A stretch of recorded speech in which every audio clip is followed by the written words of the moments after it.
Here as we head through the first trading session of 2024. Turning out to be a pretty negative one. I'll show you why here in a few minutes, but we'll start things off with this. This is the U.S. 10-year right now. Did get back above the 4% mark briefly this morning. Has pulled back since, but still hovering around 3.96, 3.97. So a big move up across the board. The 2, the 10, and the 30-year all back to the upside in a pretty big way to start off 2024.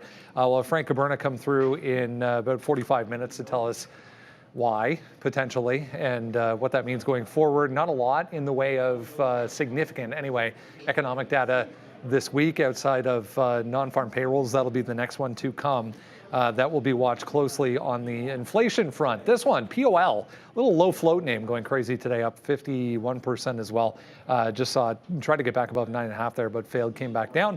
We're back to $9 right now. There's that long board, LBPH, still going absolutely crazy as well. There was positive news on that early on this morning, but huge volume on POL back to the upside today.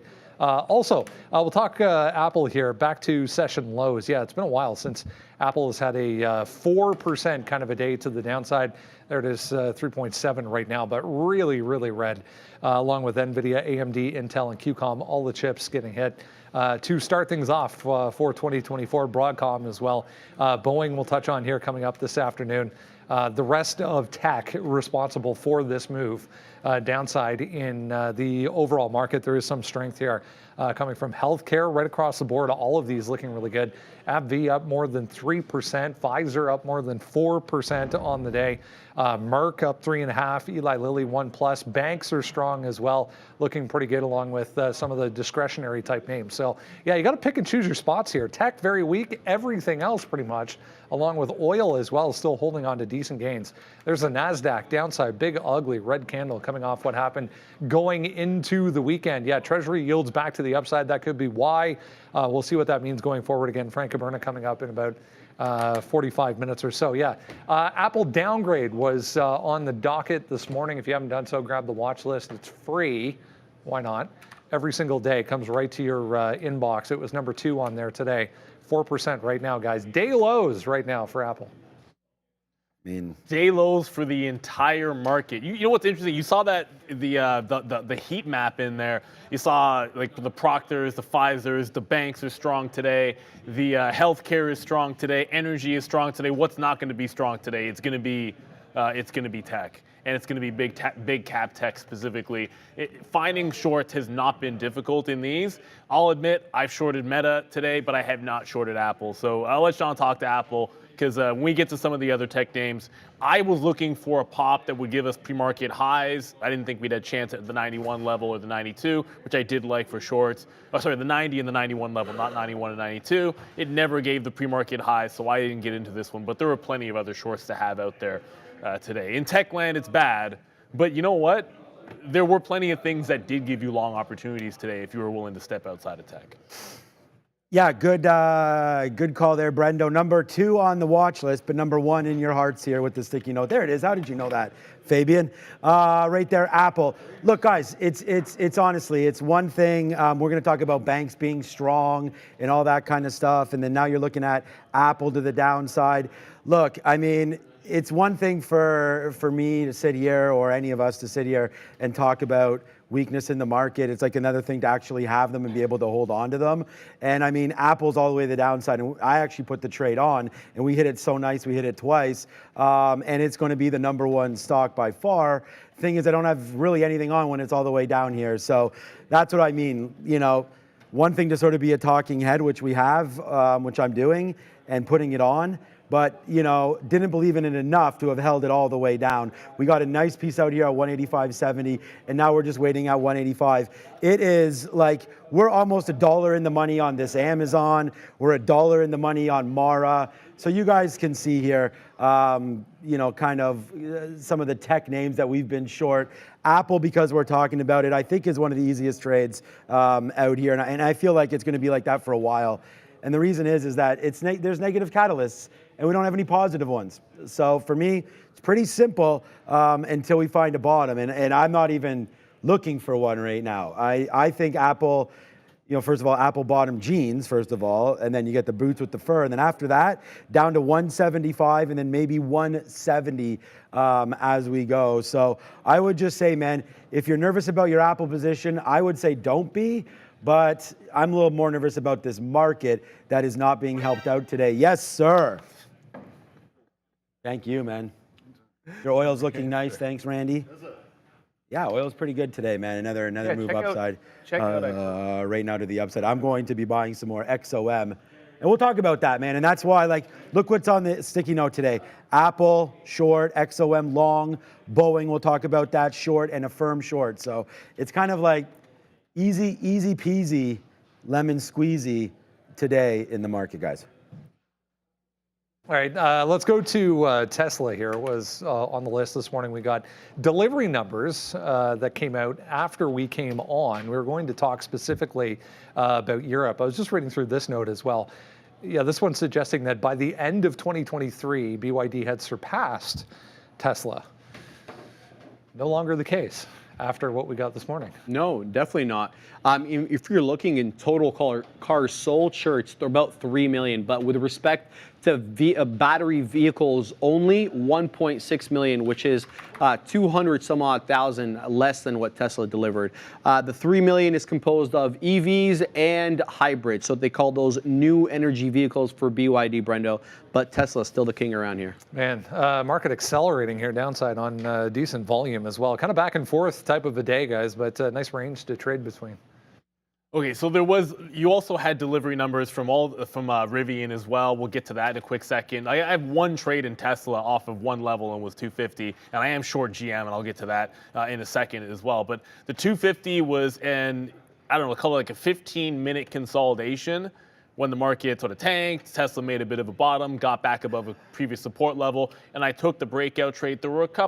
I had a couple of bad stop triggers in here, which was kind of frustrating. It was a quote issue, had nothing to do. It was a certain book in the quote that caused me to think the stock was above 250 when it was not, and I was just looking at the level one. But it was a pretty clean move. I didn't fight it underneath. I got back out when it couldn't hold 250, but it was in and out flat a couple times, then held it for $1, and then it came right back in underneath 250. So you've got this resistance at 251, which I don't think we tested again today. I think you file that one away maybe for tomorrow. And then looking back at this 247, I had 246.50 marked off on the 15-minute. It's holding just above that. If you can't hold this, I think you head back to the low of the day. Rivian was the short that we put on. It didn't give you a chance at 2250, which was the big level I wanted. Their delivery numbers missed. They got destroyed. It was down significantly going into the open, and all we did is short the first available pop back into the pre-market resistance level. Held it to 21, where it went short sell restricted 10% to the downside. So ended up taking about 75 pennies on that trade. Didn't reload it at VWAP, but the lunchtime trade was GM, as Ford and GM were strong today. However, GM got up to this level when the market was sort of screaming. Look at the top here on GM on the daily chart. There's your resistance at 36.65 or so. So I saw it get up to that level. We mentioned it a couple times in the midday. The couple of stocks that looked like this big, long channel with a huge resistance up there on GM. Could it have broken out? Sure. But did it? No. It didn't. It never ended up breaking the top, did a little scalping in there, and then holding it for the VWAP retracement. So lots of opportunities out there for you. GM waited for it to get to that big key level. Rivian, again, just took the stair step to the downside. Not a great start for the EVs. I still like Rivian, and I'll probably think about where is a good buy spot for the stock, I guess sometime in the first quarter. But today, bad deliveries, not looking good, and even the strong ones pull back late in the afternoon here with GM and Ford. All right. Yeah, I mean, that was a good idea. Going long there on Tesla is going to be the number 2 stock here. Just for me, not for the floor today. But nice move to the upside there for Tesla. Boom. We did get stopped out before it ripped up $5. So that part kind of sucks. But if it's still the number 2 stock, you know that it has to be scalped out, right? So that's what we did. We got 245 bottom, and our best out is 247 flat. So that's $2 right there, but then we gave a little piece back. We had about a third left. I think it was 25% left. I don't know, you're gonna have to rewind it. And I left it alone. So we hit Tesla real good, real early, man, and we just did exactly what we said we'd do. Buy it off that bottom, 245, hit it and quit it. Nice upside move right there for Tesla. It has been difficult to trade. I think it's just, I don't think many people are agreeing on this name here today, but it's pretty choppy. You just either had to play the tops or the bottoms. Like, I hate when it's in the middle like this. The reason why I say that is like, I just don't want people to get too excited about Tesla unless it's either up here, 251, then I'll look to short it, or I'll go long again, back down in here. But for right now, although I know we see these bottoms at 247, might be worth a shot. For me, I don't trade Tesla well in the middle for sure. Need it to rip one way or the other, because then I just sit here and wait for something to happen. So I'm going to do that right now and just wait for Tesla to make a move. But it is the number 2 stock for me P&L wise today. But Amazon is trying to do some damage on that as well. And Affirm, how low are we? You see, like, even though we got out of Affirm here at 46.80 off of 47.80, so that's $1, it's still, even now, sure, it just made a move, but 10 minutes ago we were basically at the same level that we got out. You know, so that just goes to show you that you do have to, you're welcome, Vin, you do have to, you know, try to get out when there's momentum, because sometimes in the middle of the day, and I think that's what's happening with Tesla right now, it's just kind of sitting around waiting for something to happen. And I mean, for me, I'm not super interested in any of these levels right here. Tesla's either got to get up to 251 where we just talked about it, or back down here into 246 before we do anything. So I still like Tesla. I was wrong about 280. The highest it got to was 268. Close enough. But hey, man, the market's getting crushed today, and Tesla's barely red. So maybe, as we talked with Michael Noss last week, by the way, Amazon might go $1 right now. We could talk about Mara soon. Well, I'll talk about it with China. I don't know why, but I'll do that. Anyways, let's go back over to the desk. I just wanted to say that Tesla, not actionable until 245 or 251 for me. Yeah, let's talk some China weakness. If you missed it this morning, there was some economic data that came out on the wrong side of things, downside. So all of these were gapping to the downside in the pre-market. Alibaba came out with some data on how many shares it bought back last year. Was a little to the light side of things, I think, overall, as far as what people were expecting. That's $75. So sticking to it like glue right now for Alibaba. We were also talking about Baidu. There was that note on Joy. Joyy is their video streaming app. They're going to spin that off onto the NASDAQ as an IPO. They've said pass for now, anyways, for Joy. Yeah, interesting look there, Brendo. With respect to the Alibaba share buybacks, they bought back 897 million shares, totaling about 9.5 billion. They still have 11.7 billion that they can actually buy back, because the authorized amount was 20 billion worth of ordinary shares, Brendo. So we'll have to see how that does. It's possible tailwind for it, as you know, any depressed values, you can see a bounce. Yeah, I heard you guys were talking about it as well. Just an absolutely monstrous float on this thing. Oh, yeah. Overall as well. So yeah, Alibaba downside, guys. It's been that way right out of the gate. Yeah, there wasn't really much to do with the Chinese names today. I mean, I didn't think there was much to do with the Chinese names. There was that 75 level off the open. Alibaba made a nice bounce off of it. When we left you at 11 o'clock, I was talking about if there was any strength off 75, I'd look to go for a long. I saw a few bidders above there, got some 03s. They almost immediately dropped a bid. The stock went up to like 16s. So like, you could have scalped. I guess you could have scalped like 10 cents or 15 cents on that trade. And then it came, I didn't. I was looking for a push into VWAP, so I ended up stopping out here for about a 6 or 7 cent hit. So it wasn't really much of anything on Alibaba. It got to VWAP and then reversed, but there's really nothing going on. I don't think they're going to move that much in the afternoon. The big level, I think, is going to be 78 on BABA. The 50 period shows you that. The recent resistance has been up there at that 78 price. So that's one thing, set an alert for that kind of a level when it comes in there. If it breaks it out, great, but kind of like GM today or other stocks at these price levels earlier on in the year, because it's the beginning of the year and some people that might have sold things that are beaten or might have wanted to wait to sell things that were beaten up in 2023 and that weren't strong, I could see there being selling on Alibaba up around that 78 level if it were to get there again. Just because people that didn't sell at the end of the year wanted to wait for, you know, to the new year for tax purposes on a stock that probably you're down on if you invested in that one last year, depending on your timing. So I could still see that 78 level coming into play, but a bit of a nothing burger for the trade, for the day trade on the Chinese ADRs today. Yeah, I just wait for Alibaba to break 80. I think that's going to be a good long, maybe buying some dips into 72.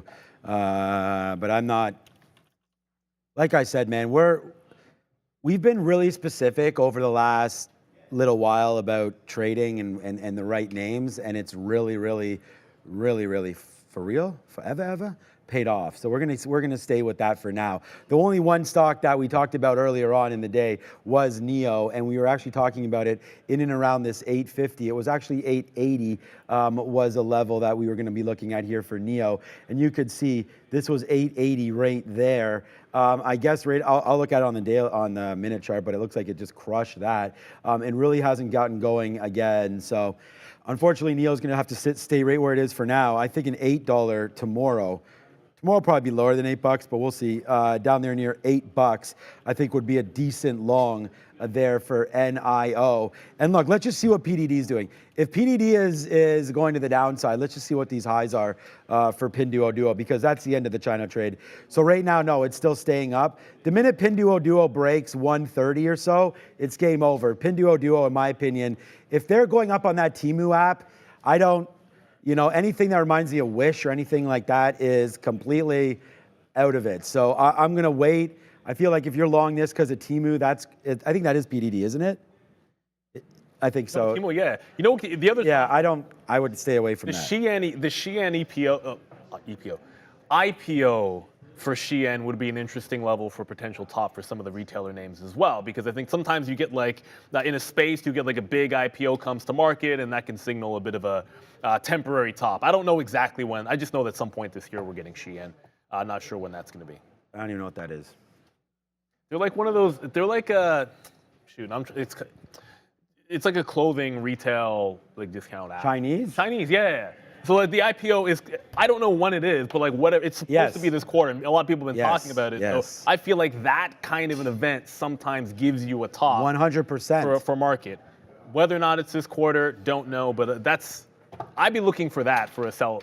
Yes, yeah. The minute if I knew that date, I would just go short whoever owns that company. I don't think there is a date, just throwing it out there. All right. Boeing, downside. We were just talking about airplanes a little bit. An absolute miracle in Japan this morning. Had nothing to do with Boeing. I think it was an Airbus.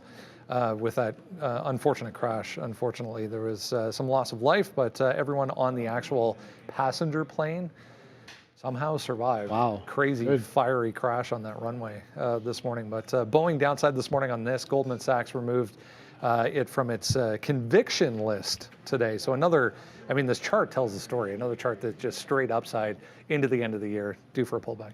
Yeah, they're saying it's priced to perfection here, but they still like the industry in general, so we'll have to wait and see if they upgrade something similar to Boeing, like Spirit Aerosystems or something of the like.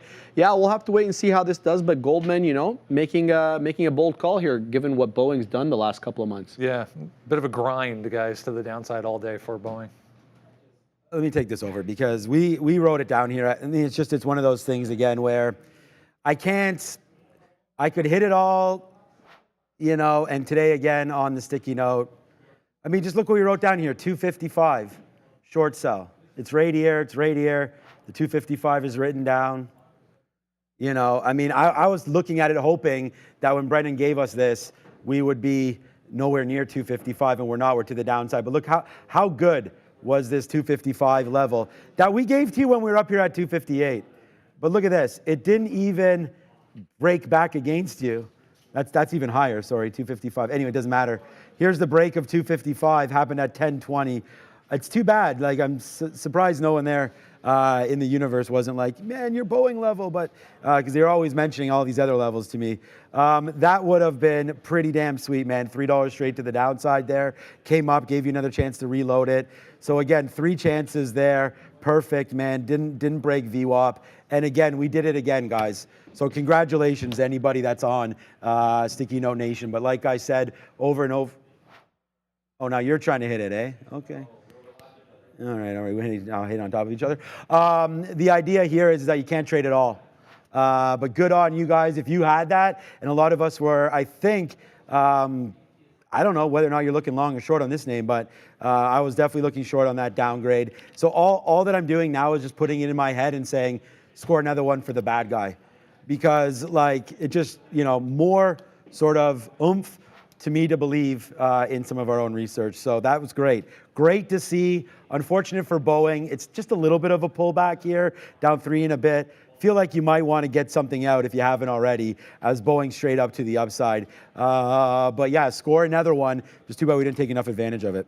It happens. Or at all. Open. 258 was the level I liked. We talk about this as a beginner sort of, if you're looking at support and resistance, one of the beginner strategies you can look at is previous support turning into resistance and vice versa. So if you wonder where the levels come from as we're analyzing and going through a pre-market, why in the morning show did we mark off 258 on Boeing, last week's top? Also, if you go back to, I'm going to assume this is the reason for 255 for Sean, that's the 14th and 15th. You can see this consolidation off that level. When it broke that top, that's 58, and then that's 58 again. So it failed to 58. You got to be looking at it and trading that one right at 9:30 because that is pretty much when it hammered through that level. But sometimes you look at these key price levels, where do you come up with them? Generally speaking, zoom out. Whether you use a 15-minute or 20-minute chart or a daily chart or a weekly chart, you're going to find levels like this not from your 3 or 5 minute chart or your 1 minute chart, because you got to go back a couple of weeks to find a level like that. So it was support, it turned into resistance. Boeing, it was on a great run. It was probably due for a pullback. And speaking of support turning into resistance, there was this previous level at about 240 that was a big resistance zone. Will be interesting as it comes back in. Does it pull back into the 50 and 200 period moving average, or does it pull back into that 240 level and find a bit of a bid? Because clearly this consolidation at the top just got broken here today for Boeing. Crypto in general. You were just talking about MicroStrategy having a huge day. I mean, all of the crypto-related stocks up big time, but that one specifically better than most. Unity on a downgrade this morning. We were touching on that in the pre-market a little bit. It tried to hold 40 very quickly, gave that up, and then some downside. But it was Bank of America. No, sorry, my bad. It was Piper Sandler, but there was a Bank of America note on that as well. They did raise the price target to 35. We're obviously above that right now, so how much does that matter? I mean, all of these stocks. I even mentioned this morning in the pre-market, Affirm as well, looking very similar on the daily chart, was gapping down, had basically the same day. Yeah, this Unity was up 43% in 2023. 30% of that 43% was in December alone. So very recent price action here. Look, Piper Sandler still liking the sector in general, just basically saying that Unity is priced to perfection here. They had good notes on Workday, Monday.com, Klaviyo, and then Global E Online, saying they're all top ideas, putting them in their top ideas category, Brendo. Yeah. Here's a firm, not as bad, but still kind of chopping around near day lows, guys. Percent-wise, definitely. I was going to say Affirm is down more than Unity. It's very close. They're both 5%. One I traded, one I didn't. I traded Unity. It was like a pick your poison. A lot of these high-flying names that have made these runs are stepping down today. So the 40 level got failed at the open. That's Friday's bottom.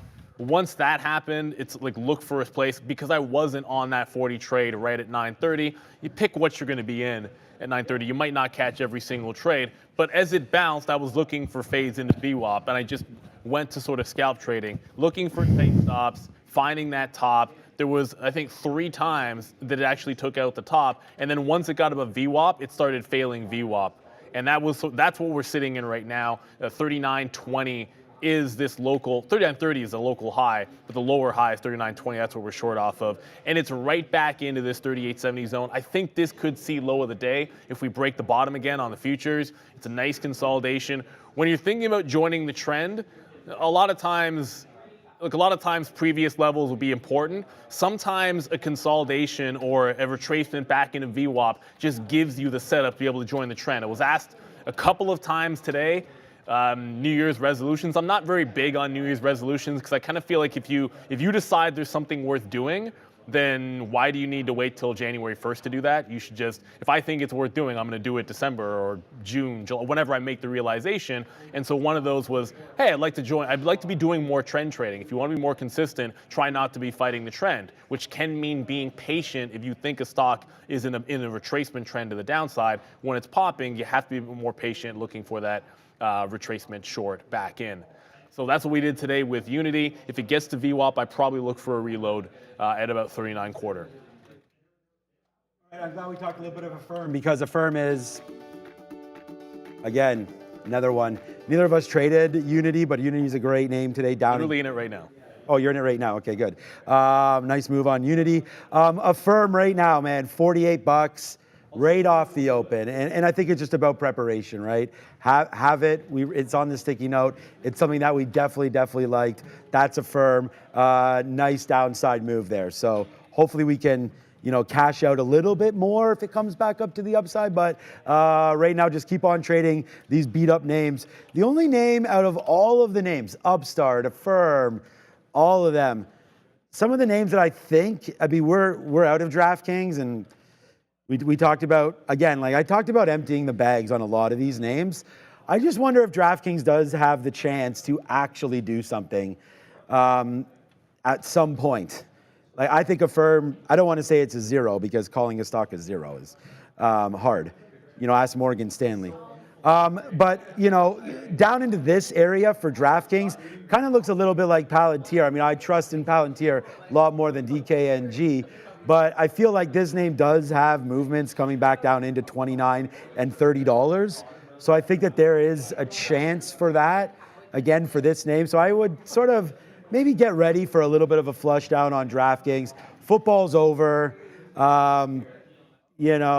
When you're college is going, but I mean the majority of the gambling after bowl season. Well, I mean obviously there's going to be NFL playoffs and all that, but just from a where we're thinking here, where this market could go, I'm kind of just wondering what exactly we're looking at here with some of these names. So let's stay aggressive here, but DraftKings is something else that I have a little bit on my radar now, looking to see if we can put a little bit more damage in on this name at some point. But DraftKings reloaded back down. I like that. And then we also have, of course, Unity, Upstart, Affirm, all those kind of Cathie Wood type names. Rundown is always brought to you by our friends over at Trade Ideas. Brand new year, better deal than this. Don't tell anyone, but that 25% bottom right corner, go use that right now. It'll still work. Shh. Again, don't tell anyone. 20% though from Trade Ideas. You can get the web version, the downloadable desktop version, all the greatest scanners used all day on the show. Shout out to our friends over at Trade Ideas. Yeah, shout out to Trade Ideas. Shout out to in 15, well, okay, maybe 18 minutes, we're going to get Frank for the first time this year. And, well, we talk about Frank rallying the markets when he comes on the afternoon show. He's got his work cut out for him. The only good news for a potential rally, I'm going to get to Meta in a quick second at VWAP. Here is the futures. Bit of a double bottom off of 6. I'm missing some. I guess I'm missing some data from last week, but about 16.68, bit of a double bottom that it's holding, and the ES holding the morning lows as well. So if you're going to get a bounce, it's a bounce from those lows. Meta did not make it to the lows. I waited for VWAP to short this one. If you're watching the morning show, when it broke 350. Let's just say if you didn't have a stop order that's going to automatically punch you in through 350, you weren't getting filled unless you chased it, but it didn't matter. The stock dropped $10. It came back into VWAP, shorted 45, stopped, shorted in front of 47, to VWAP, shorted in front of VWAP down to 43. So as it comes back into VWAP, I'm looking for about the 45 zone. For a short, I want to see it curl. I want to see it get up there, show resistance, and get in on the back end. That was a mistake with the first short. Saw resistance, shorted it, saw clear resistance, and shorted it. That's what I'd like to do. As this, while down 0.3%, if the market's on the low of the days, Meta is $4 off of its lows, which is showing some signs of strength. Just an update on General Motors here. It got down into VWAP.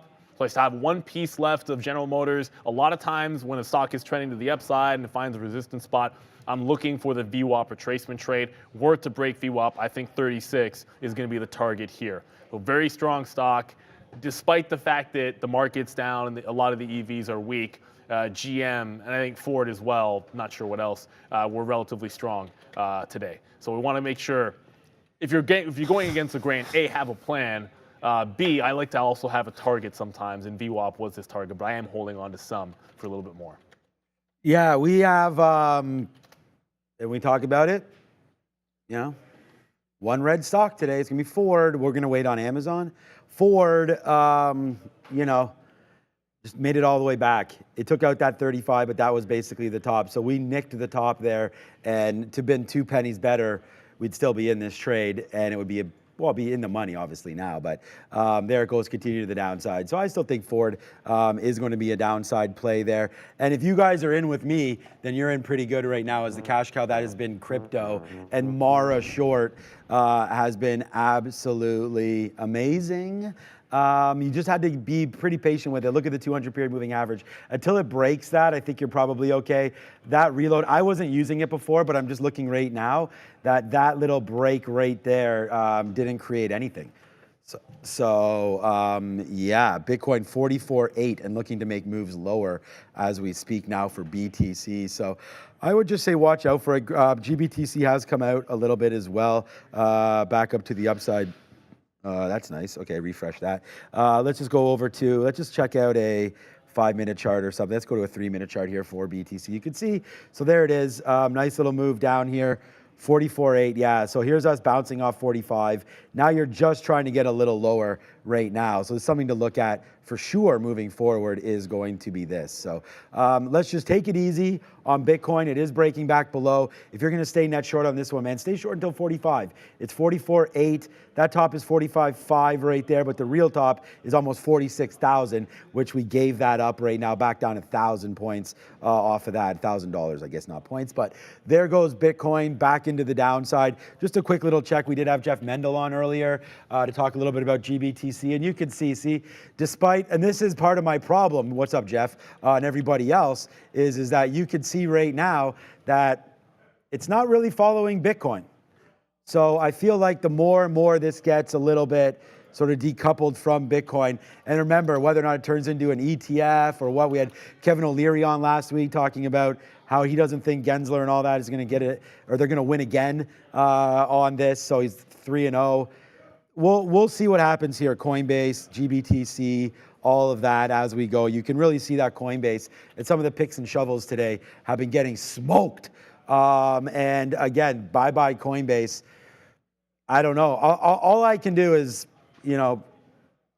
all anybody can do is just be careful of your own positions. So just be careful here with Coinbase. I mean, I feel like it's gone way too far based on how Bitcoin was going and then all the way to the downside. So remember when I said I sold Coinbase in the 170s and was feeling bad when we were up here at 190 last week? Well, that's not so bad anymore. And then the same thing with HUD 8, another good. So this is kind of like back to where I sold it. So that's fine. Coinbase a win, HUD 8, basically a flat trade for me on that one. But as these names continue to go to the downside, and someone talked about Mara earlier, and it was just like, look, I mean, there's just been so much, it looks the same as Coinbase. It's been so aggressive to the upside that you are going to get a little bit of a pull down here. As I have, though, the last trailing 10 hours for Bitcoin, we're up 3.6%. So, it still does have an upside move happening, but not in these names, man. The miners continue to get hit. We're $1.30 in the money on this one. Apple we're very, very small with, and then Amazon we're trying to see how low can she go on this one. Hopefully back down into 148 and change. But so far still good. There you go. What's up, Atanas Dimov there? Dimov? Thank you so much for your point. You still short 185, 10K profit. Awesome for you, dude. Yeah, I feel like that's amazing. And it hasn't been an easy trade, because like if you were short Coinbase up until now, basically the last 2 months, I mean, the short has never, ever worked. So great to see it working now for you. And, congratulations to everybody. I hope some of my negativity towards sort of this name had helped. It hadn't helped until 2 days ago. So hopefully, you did that, and we'll see where it goes from here. But what's up, Miss M. Allen, Frank Jones, Lava News, all that kind of stuff, guys. Thanks for joining us here again in the chat. Yeah, thank you very much, everybody. I saw someone in the chat mentioning that a new entrant to Kathy's ARC, which is just a web, actually that's a website, but to Kathy Wood's ETFs, has been BITO.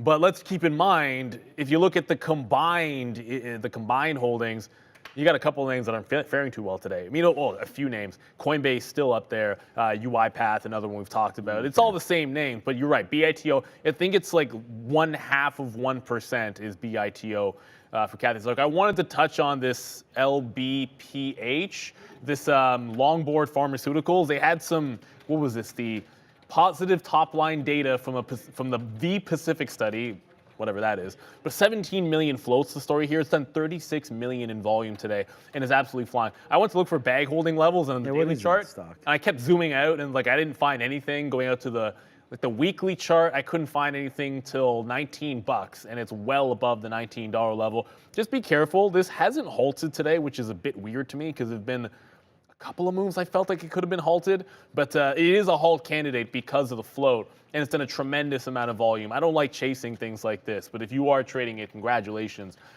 there. This market hasn't had a lot of big winners for you, so sometimes you're looking for those small caps. So, excuse me, Hampton's trader just said, are you reloading Meta?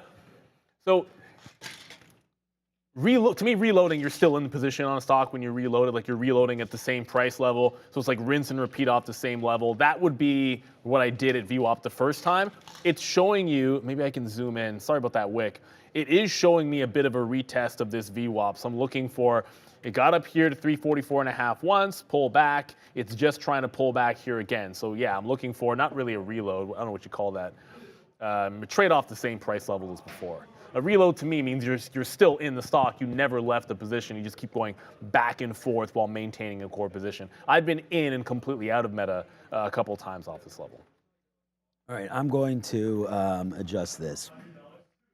So my stop on Mara is $25, $25.02.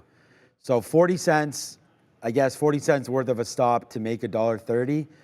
So again, I never pretty much ever use some risk to reward ratios like that. But you know, now that we're looking at this, I use it when I'm putting on like a big position, and then I try to figure out, you know, where my wrong parts are and stuff like that. And then therefore I want to take out half when we get halfway through, so on and so forth. But for Mara, we're already almost out. Like, so this position right there was 40 cents. So our first take was actually 50 or 60 cents, and then our second take there was $1 in the money. So, I mean, risk to reward, we're already laughing on this one, but we're going to get out if it breaks. I was saying the 200 period. I mean, the way this is moving, Mara could still really tank like a lot further than where we are even right now. So I was going to use the 50 period, but I'm going to use this now. 23, so it's going to get, let's just do 23.75. I mean, it's not, well, let's just do 23.80. Okay, so we've canceled that. So right here, 23.81. You know, let's just get out. If it breaks a little bit higher, we'll put our stop order in, and there it is right there. We often get asked questions, you know, if I use stop orders and things like that. And I mean, hopefully you've watched, and if you haven't, make sure you like and subscribe today. But every single, and this is what, you know, gives me the ability sometimes to go 5-1, 4-2, 3-1, 3-3, 1-5. It's just that you got to have stop orders out there. And when they trigger, and you kind of just forget about when that happens. You take the out, and then maybe you study it later. I think a perfect example of that would be my Tesla trade. Still is happy, man. Still super happy. Like I said, still very profitable name, but it did trigger out right where we got in. I just, whoopsies, just did not want this to get against me or go against me, so I didn't let it do that. So we got in, we took $2. That's $2. We take $2 on it, and then it comes back out, and we wind up losing about 20 cents on the last 20 or 25%. So could have been a lot better. Would have loved to take it all out there and maximize our profit. But hey, man, you don't win unless you try. So it's about putting it out. We tried to get it all the way going back up to the upside. We were dead on. It's just something there around 9:40 again, just really early. Weak hands get shaken out, and I got shaken out right there because as soon as it touched, it just ripped up another $3, $4, $5 from there. So, you know, that just goes to show you that's why with Mara is what it is. All you can do is really think about like what the rhetoric is behind it, and I still think Mara downside. So if I'm thinking that, especially with Bitcoin hanging around 45,000, I'm just going to put a stop out there, and if it hits, it hits, and hopefully it doesn't. Right now, I'm just like, I've got one of your, not pet peeves, but something you don't like to do. I have the dentist right after this, just a checkup. So right now I'm thinking like I don't want to have any more coffee because, you know, they're gonna be like, oh my God. But that's a funny thing though, like no matter how much, It's so true. yeah, I've never had like a problem with that. But you know, these things are pearly whites. Maybe I gotta get going on some of that. But no one really. Oh, that's Sharif. That nobody guy likes the dentist. probably puts white stuff all over his teeth. I'm gonna ask him to see what he uses there. Oh, that's the dentist. Well, the only reason that what's the Procter product? We had a mutual friend who used to work for Procter & Gamble. He once There's gave me- white toothpaste. I forget, but at one point he gave me a bunch of like he got. Yeah, okay? yeah. I forget the product. I'll see It was what they say. what the hell is this strip called? Whatever, man. You guys will probably tell me. Why do you hold those huge? They're interesting, but I hate the damn dentist. It's one of my least favorite things to do. It takes up a bunch of time in your evening. It's like it's 40 like minutes max. exactly that 40 minutes, and I travel back and forth. That 1 hour is my go-to play with my daughter time. Like it's right after work, between that and dinner. That is like my favorite time of the day. No questions asked, man. Like I live for it, like that every single day. And I'm like, if I'm at the dentist, I'm like, I could be doing whatever with my daughter right now. I'm sitting in a stupid chair getting that work done. Anyways, that's just my pet peeve. You know how I feel about it. And I make that rant every single time you talk about it. Yep. AMD down 6%. It's not looking good for the chips. I think we've mentioned that several times. But it has this the 140 level on AMD, as good as it was a couple of weeks ago. I guess that's really last week, and also a couple weeks ago. It's been just as bad in terms of resistance. This cannot seem to get a bid today. So as the market is trending lower, I would say like if you got back into VWAP, it would be a little bit obvious. But I almost think the 139 level, if you're stair stepping down, it's got a 138 bottom.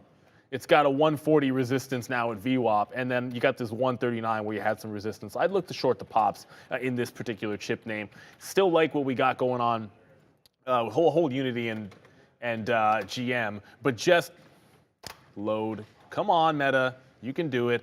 Just as Meta was getting back into that zone, I mentioned I wanted to short it in front of VWAP. It made that second high, tried to grab it there in the 20s to risk to 344.50. Did not get it, not chasing it. If it goes sideways for a bit, the market's on the lows, there's always a chance that I can still get that fill a little bit tighter to view up. So I'm not chasing it yet. As you can see, it's starting to bounce. Looking for it to get back above 344 so I can get back into that 344 quarter area for the short. Lone Sophos, Neil's such a kind-hearted soul because I hate the dentist. No, just kidding.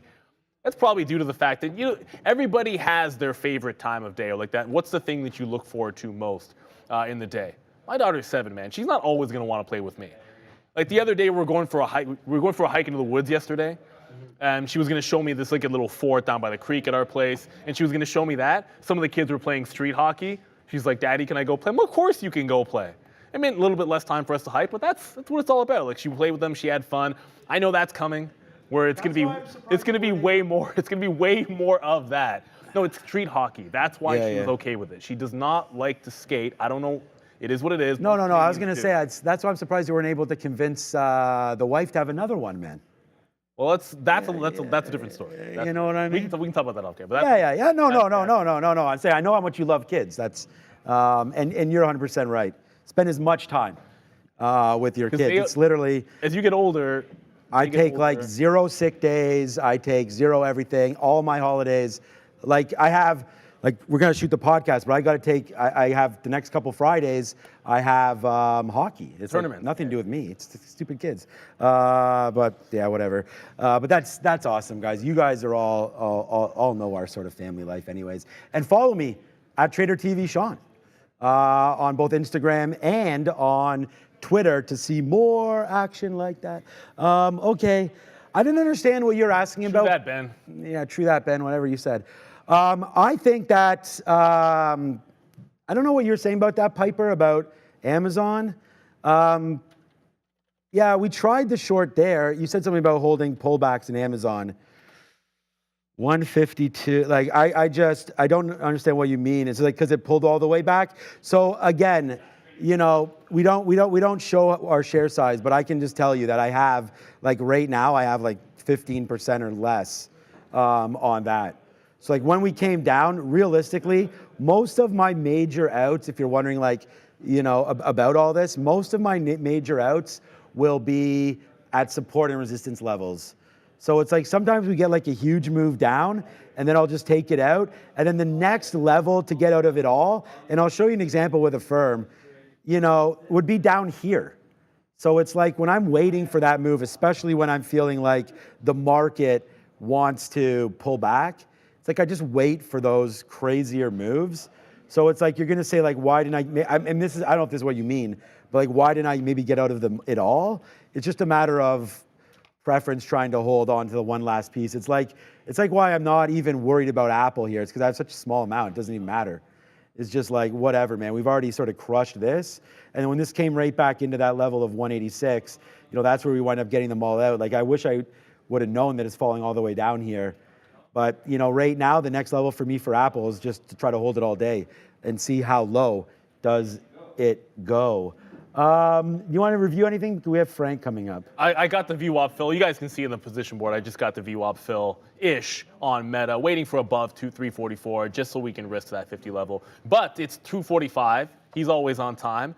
So you know he's going to be locked and loaded. Give you a higher time frame. Look, first time of the year, we've got Mr. Frank Caberna.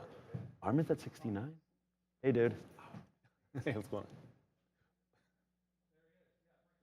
As for a touch on what is to come in a brand new year. Happy New Year, Mr. Caberna. First off, good to see you. Happy New Year. Yeah, great to be back here with the boys. How's it going? Pretty good. Not so good for the market today, but, you know, it had to happen at some point. But we're going to touch on why here, or hopefully get into the why aspect of this. And let's start with some of these yields because, I mean, they're all across the board back to the upside in a pretty big way. I mean, with the move we've seen off the highs, the significance of that, due for a bit of a pullback here, I think, maybe, or a bounce anyways, off of these levels. Yeah, it's been an interesting first day of the year for a multitude of reasons. And of course, what's been the trend for 2023 and 2022 for that matter, and we're looking for trends early on in 2024, has been reliant on interest rates. And it doesn't seem to be any coincidence today that we have 10-year yields up near 4% again, and near 4% for the first time since the December FOMC of more than 3 weeks ago. And so a really decent move higher in rates here today. And no coincidence when you look at the worst performers in the market, Brendan, and you see those tech names like an Apple, like an AMD, NVIDIA, and Intel, all moving considerably lower this morning and then even lower now. Obviously, as NASDAQ is kind of mining new lows on the session. But yeah, you saw this morning AMD off 4%, NVIDIA off 3%. AMD, I think, now is off 6%. And Apple is now tacked on another percent to the downside. And this has been, like I say, the theme for 2022, bad year for stocks. 23, good year for stocks, has been heavily reliant on interest rates. Now, what I think, though, is particularly interesting in this time around, and what we'll absolutely navigate here in 24, is the timing of the run-up in interest rates and downside in stocks over the course of the first 24 hours of trading here in 24. It has been all off. It's not been actually heavily correlated. We saw the big bounce back in interest rates actually at the outset of the European session around 2 o'clock in the morning here in the US. And you saw the downside in stocks overnight for sure, but really kick in this morning and continue throughout this US session, even though rates actually haven't gone anywhere. Rates actually came off a little bit in the middle of today as stocks were making new lows. So to me, Brendan, I'd love to get your take on this. It looks like, of course, if you're just looking at the net changes right now, it looks like, oh, rates are higher, and that's why stocks are seeing some downside.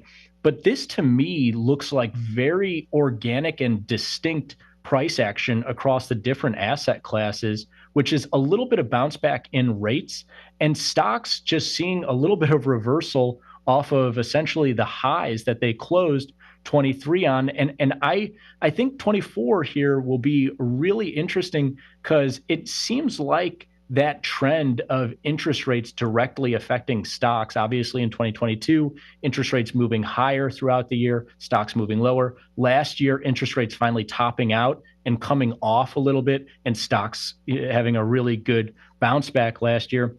This year, it really feels like these asset classes might kind of disassociate from each other, even though it looks like rates are causing this move.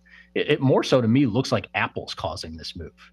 There was so much positivity and so much enthusiasm on the positive side going into, from the equity standpoint, going into the end of the year. And we saw, as you said, so many names with, 50, 60, 70% moves out of November into the end of the year. The big tech, not necessarily that big, but still very, very positive. It's almost, is it just everything kind of realizing that maybe it was a little bit overdone and they're coming back to reality? Or is there actually underlying reasons for the 10-year to be back to 4% and the 30-year on a huge bounce as well, holding on to those levels? Time will tell. Obviously, there's more economic data, to consider coming later in the week that will, consider on the inflation side of things. But are we just seeing that revision or reversion to the mean kind of thing as far as yields are concerned, or is there underlying reasons why interest rates are, starting to move higher again? To me, it's definitely, excuse me, to me, it's definitely the former, especially when you look at the forecast for interest rates over the course of the next couple of meetings from the Fed. Not real drastic changes here to the cutting environment that we're supposed to be on here in 2024. As you can see, last time I jumped on with you 2 weeks ago, to your point, Brendan, amid the greatest optimism in the stock market that we've really seen over the course of the last 2 years, the probability of a rate cut at the March meeting was 85%. It's still right there at 81%, even with today's move priced in. And so to me, it doesn't feel like this is a fundamental shift of, they priced in a bunch of upside to stocks in November and December because they were pricing in simultaneously rate cuts for 2024. And now it's like, they're pricing out those rate cuts and stocks are going to collapse. Doesn't feel like that at all. Now, of course, you and I know this. We've talked about this so many times. Can shift on a dime. We have a non-farm payrolls this Friday. That'll be huge. We have an FOMC at the end of January that will be absolutely massive for whether or not they're going to set off into rate cutting territory as soon as March, which the market has obviously priced in here. As you can see, that stuff can all change. Today doesn't really feel like that. Today, to your point, feels like a little bit of, you want to call it mean reversion, you want to call it reversal, you want to call it profit taking, whatever you want to call it.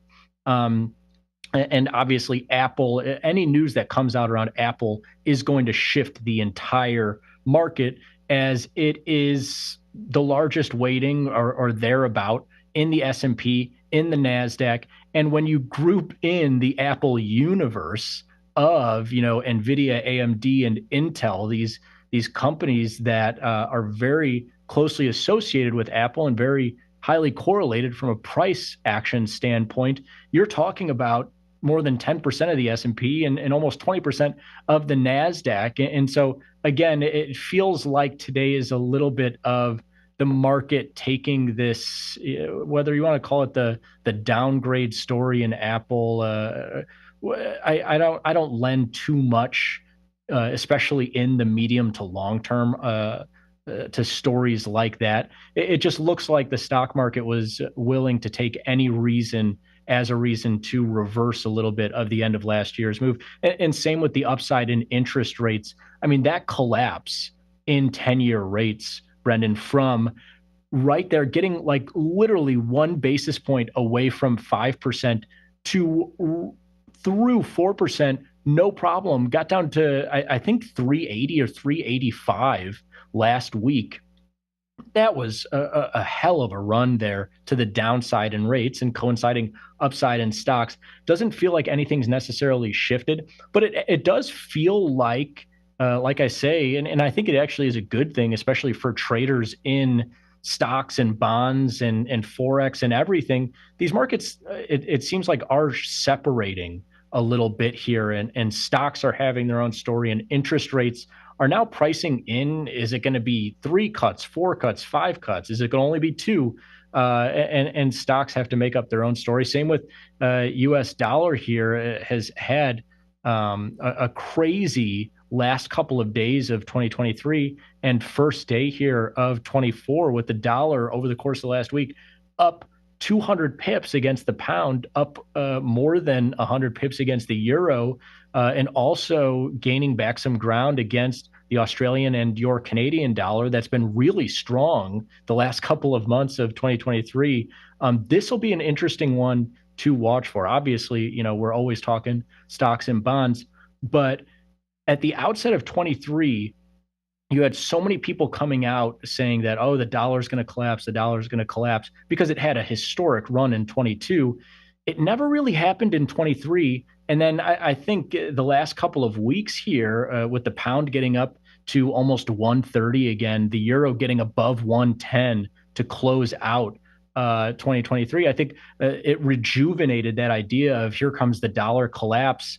And I mean, every time you think it's going to happen, when we get to these levels, the dollar fights back. I'll be really interested to watch that one as well. And obviously, that'll move off of the coming non-farm and the coming FOMC at the end of January as well. Been talking from an equity standpoint over the past couple of weeks about going into an election year. It's day one, obviously, of 2024, and how historically those have been, for stocks specifically, positive years, over time. If you go back to 1960, I think it is, there's only 2 election years from a stock market performance that end up on the negative side of things. Has, from a historic standpoint, the dollar performed better, or I'm putting you on the spot here and I realize that, but has it been more of a volatile type of year for the dollar in election years?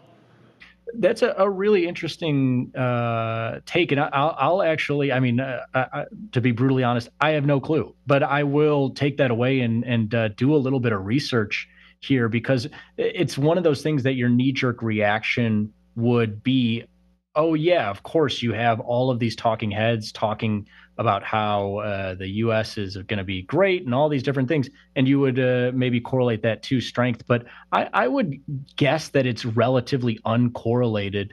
And to your point with the stock price action in years like this, I mean, correct me if you think I'm wrong, but it feels like, especially over the course of the last decade, let's say, since the financial crisis and then the rebound after that, since 2010 or so, that information has become so readily available, and you've had stocks like Amazon that have seen upside in their price before they've seen necessarily profits, and it's all off of future growth.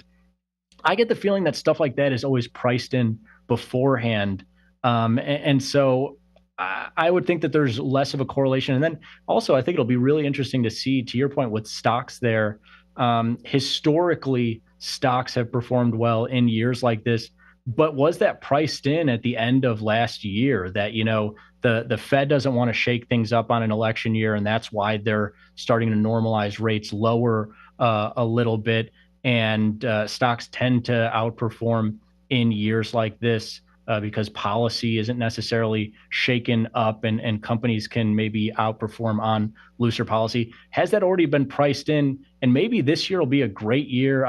I get the feeling for at least Forex and for interest rates, but we'll see for stocks. They obviously tend to drift in the positive direction on an average year. I get the feeling that this year will be a good back and forth type year. We saw the trending lower in 22 for stocks, the trending higher in rates, and the trending higher in dollars.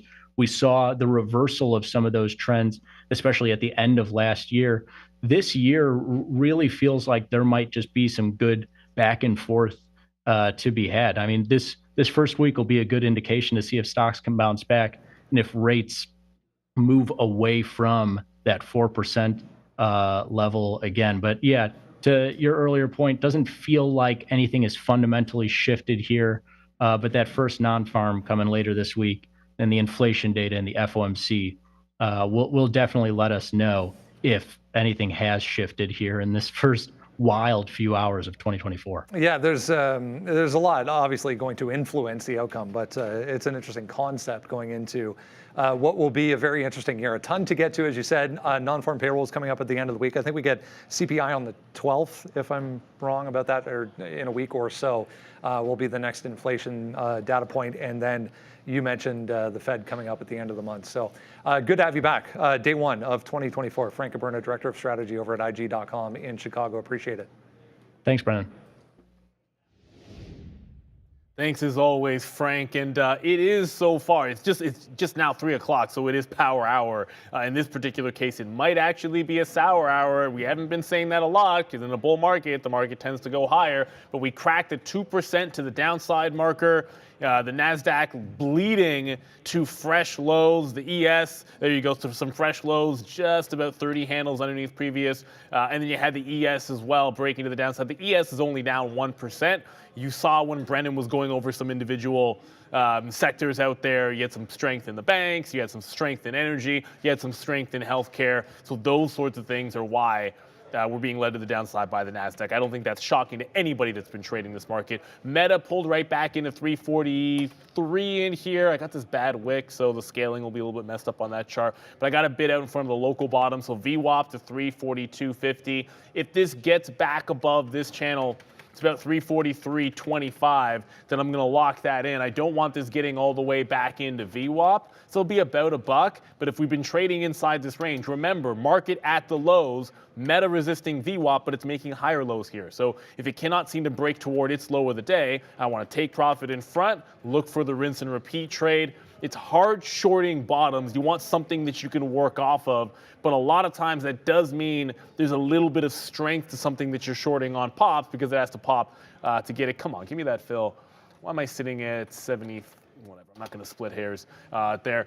I was basically sitting, I don't know why I was sitting underneath 75, but I was at 342.73 for some reason, and someone was bidding at 75, so I just punched out there at 79.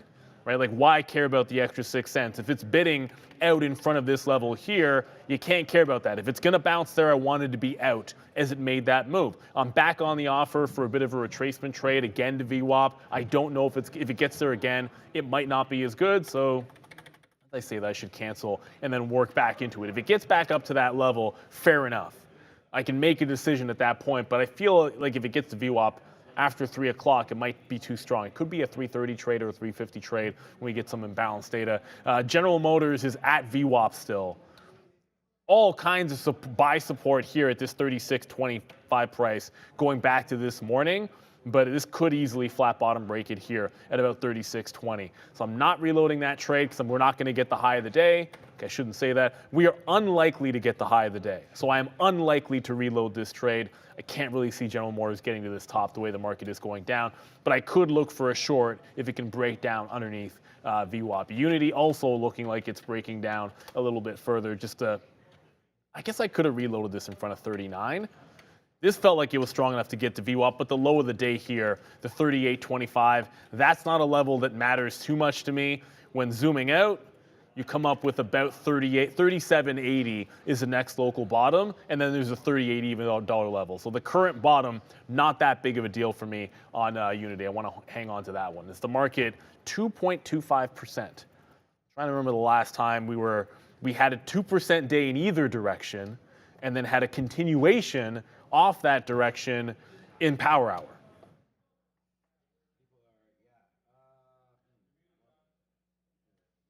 We'll have to find out when the next time that is. But some of you asked me if I think that this is the beginning of a move down. I would just say this. Listen to the podcast. We talked all about that. Go find the podcast. You can dig it up and see what's happening. But yeah, I do think, I don't think it's the beginning of a move down. I mean, it's just a move down today. It's only down 2.2%, but it is pretty nasty. It's given back a lot of where we've come from, right? And so Bye-bye Santa Claus, rally, all that kind of stuff. It's a new year, baby. So we had the Grinch on, and this year it's feeling a little Grinchy right now. One day in, so don't get FOMO if you're not short already. But we tried to break down as much of these trades as possible. And if you, here's another thing. I got to get the market recap show on here. Join me tonight. We'll have Brian Shannon on, probably the best there is out there. So, if you have any questions about, where the market's potentially going, I'm going to ask him about Apple and a few other things. You can join me as Traders Stay Late, and we're staying late today, then the dentist after that. So, so that's part of it. That's part of the issue right now, is that the NASDAQ is just at this level of 16,550. We talked about that. I talked about that earlier. This morning, if you're watching this morning, the market was up here. And I said the next move down would be into the 16,550. So now, instead of being 150 handles away, you're only now 70 handles away. So we've done half the work all the way back into the downside. And I think there's a little bit more to go. And then after that, anything, it's all up to you. We've been raising capital, man. We talked about that all last week. We talked about some positions when Obi was here, when Neil was here. Snapchat, we got some out of. We talked about getting out of NVIDIA. And again, I felt bad. 493, 494, we got some out. We got out of Uber as well. And all I'm trying to do is really just sell some winners. It's not, wow, Uber's 58. Okay. Some of these outs that we had are now looking pretty good, including DraftKings, Uber, Snapchat, Eli Lilly. I raised some money above 600. That's kind of still right there now, so I'm not expecting too much. We got it a coin and some hot. And then NVIDIA, no. Well, NVIDIA, I talked about it. A few other positions. I honestly, I'm unaware of anything right now other than that. And I'll go back over that. We can double check it as we go. But you guys asked me about Mara, and I just tweeted it out. And it's just like I said, remember when Mara was basically down points? This is why. Shout out to Adam DeLuz, who was up 3% earlier. It's like, I know when I was talking about Mara short, we were just getting into the red. And I said, look, guys, Coinbase is getting absolutely clocked downside. There's a lot more room to go on Mara. And we use the same example there for Amazon as well. And since then, now you're just dripping down even more. So that's like 2% and a bit just in the last little bit when we were talking about that 50 period, the 200 period. And now it's Mara down to $23 again. So yeah, man, of course it sucks to be stuck in this name, but you can't people are saying, oh, I paid my mortgages off with Mara, and that was great. But it's just the bank actually wants cash in hand, so you gotta sometimes ring the register when you have those trades. And I'm, sitting here doing the same thing that I always do to everybody, and that is tell you that I was short Apple, we're still short, but it's you got to get out when the cash is there. And it's sometimes it falls on your lap. Sometimes you have to wait for it. And unfortunately, most of these trades for me, not knowing that we were going to be down 2.3% today, we've gotten out. We're at the highest spot we've been at today, and we're doing really good. Why, brothers? I haven't been any chip names today. And if you're going to look on the sticky note, I don't have any chip names written down here. The only missed trade that I did not take was the Boeing trade of 255, which should be $4 in the money. Coulda, woulda, shoulda. I would already be out, maybe holding a little small piece. But yeah, I just wow, 138. What I wrote down here about this was just that since we're under 150, we wanted to stay short. We talked a little bit about AMD earlier. It's just how much. It was tough. Down 6-7%. We could have been into that short. We could have loaded up on VWAP a couple times. Right there at 140, but yeah, we are still going to the downside.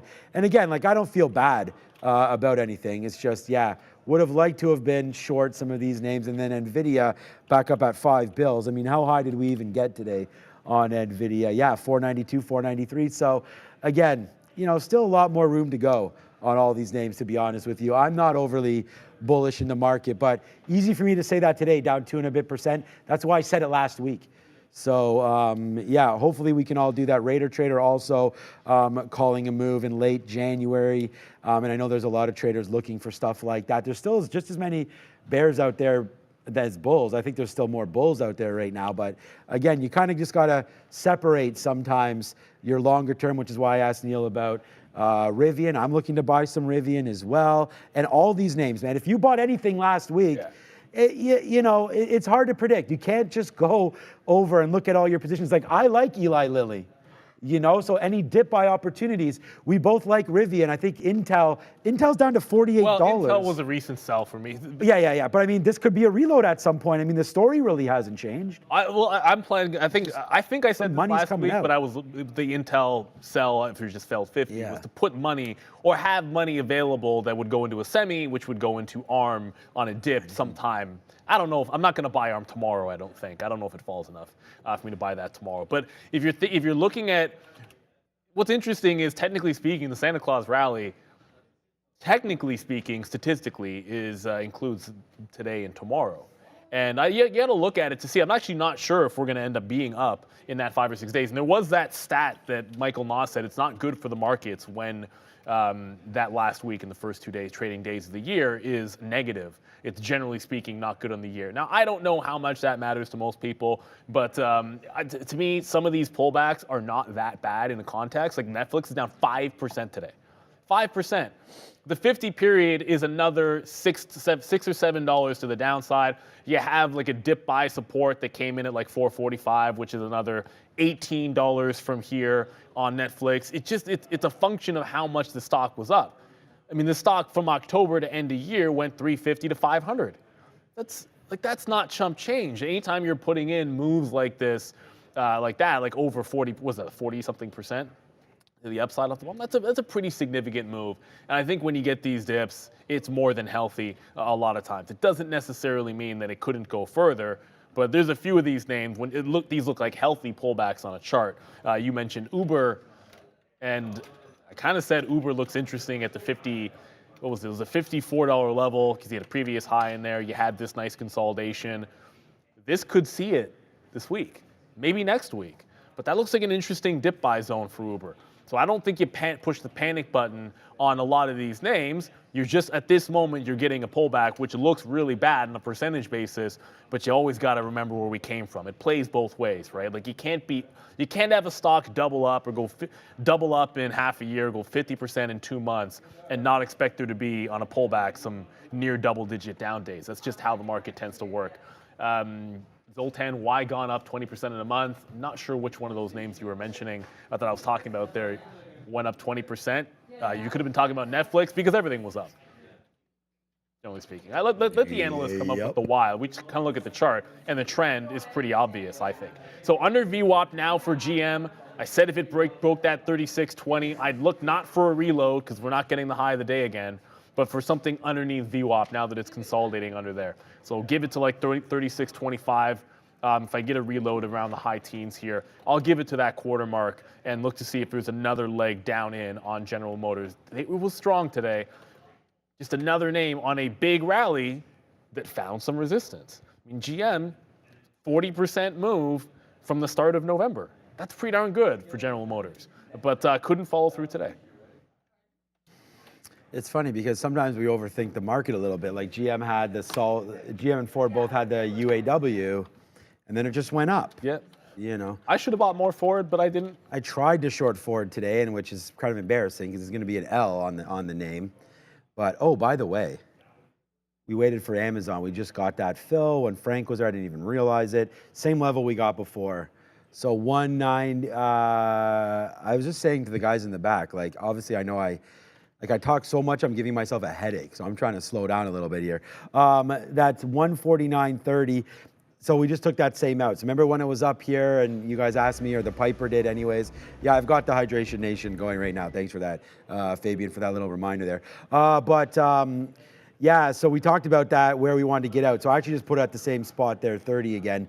Now hopefully we'll come in to the downside and be able to see exactly what's going on with that one, as so far so good on Amazon.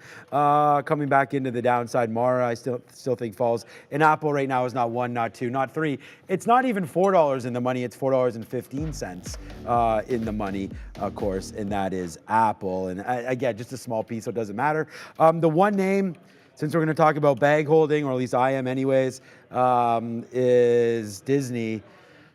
I cannot believe Disney is actually green today. And, you know. Holding. Yeah, hold it. That's not. This is No, holding. I said. Oh, holding. Yeah. I dumped mine. Right, and that's what I was looking at right there. I know you mentioned 94, 95. That's yeah, that's a great little level there. I still think Disney can get higher. If you come over to my screen here, just quickly, we can quickly talk about it. You're bouncing off the 50 period and the 200 rate now. I just like if and when we lose that, so this is just another one of those names. And I was just looking at it, like I still have it in like my Swingish account, which you call a TFSA here in Canada, where I should now just maximize my TFSA every time just so I don't pay taxes on anything, especially when the market's now the market's high, but when it goes down and you buy some decent stocks, not dividend or anything like that, it's non-taxable. So you don't even pay taxes on dividends. But anyways, down into here, it just looks like a decent level. It's hard for me to recommend it because, Nelson Peltz, they've already sort of talked about and gotten some of those board seats. I know they want to try to sell off some pieces. I'd rather them just be divested completely of ABC and all that kind of stuff. I know they're maybe trying to get rid of some Hulu action there as well. But yeah, man, I just would love to see this name get some love and some upgrades. To get above that 95. I think if we can get above 95, then we can sort of see again into this 100 area. And then if you're not selling up around 100 and 102 bucks, I feel like that's a big mistake. I'd like to get it back there at the first spot, and then we'll deal with it then. Can you leave your chart up for a second? The daily. Yeah. I just want to clear something up because, if you look at that chart, like I said, I dumped some Disney shares. It's above the 50 and the 200 period moving average. That is generally speaking right not timing that I would look to sell a stock. But the question I asked myself was, if I don't want to own it in my long term, why am I waiting around for a specific price? I wanted to put that money to something else, which ended up just being the overall market. I just put that money right into the SPY. But again, if you don't want to own something, it's like, why? Otherwise, I just end up holding a bunch of stuff in little pieces that, why is it even in my portfolio? Because it's still up today at least. It is. It's having a good day. Netflix down 5, Disney flat is a good for Disney. I want to get to IWM here because it was rightfully pointed out that, okay, this is pulling back. Apologies in advance for this chart. Go to my chart here, Fabian, for a second. But this is the good thing for small caps. Again, if rates go where we expect them, you just had Frank on talking about potential cuts in the first quarter in March, and that's still being priced in. You had this nice double top. I'm looking at this via IWM because that's what we can look at and trade at here Day Trade the World. But you're at that previous resistance level. There was already some support here the last time it pulled back. So this could go another, call it like 2% to the downside and still be holding on to that gap support for another leg. So these are all still very healthy pullbacks. And as long as that's the case, I think you want to give give some of these other markets that have maybe just only started participating a bit of a chance to continue going, right? It's one thing Apple pulling off the $200 level and you're like, oh, I don't know where I'd buy it back again. But something that just only started going, like the small caps recently, relative to the big tech names, I think you want to give it more of a chance to continue that trend to the upside. Speaking of trend, might be a third shot at VWAP here on Meta. It's getting close to 330. Someone said in the chat, and it was weird, they're waiting for the 330 Robinhood, like 30 minutes to close, Robinhood bounce. And I didn't get clarification on this. I've never heard of that. I think I know what they mean. What do you know what they mean? I think isn't that when the daily options are no longer Is that able? the zero? But that's not. No, but I think that's Robin. Like everyone on Robinhood is probably trading those for free. So if they're maybe it has to do with like people making YOLO calls, maybe. If it's in options, I just don't. That would be my guess. I'll go with that. No, Nocturnal Ace. Neil and I both do not think that's a thing. That's why we're talking about it to try to figure out if it is a thing. And did you remember who mentioned it? Okay, whoever mentioned it. Roger just said that's Roger just said in the chat that's real, but you put an expletive in there so it got blocked. If you want us to read your message, just try to keep it clean because YouTube's going to block something like that. Yeah. So, but he just said that ish is real regard to the Robinhood. Right. But is it what Sean's talking about? Is it about the zero expiry options? Is that what it is?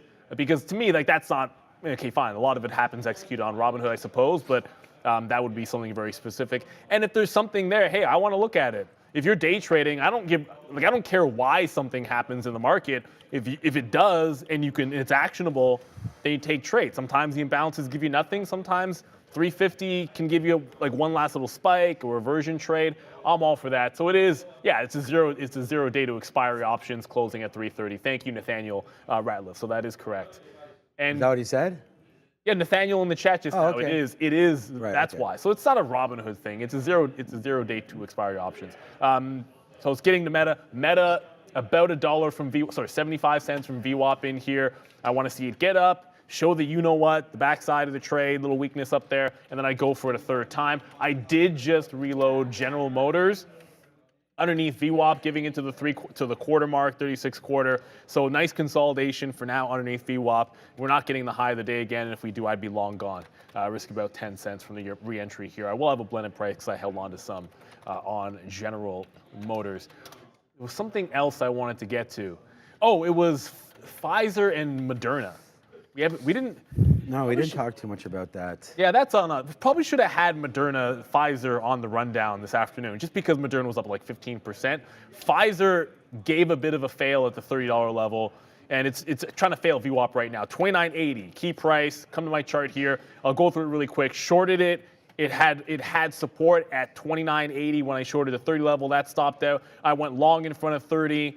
Took a scalp trade, went long at that 29.8. It failed at 30.10.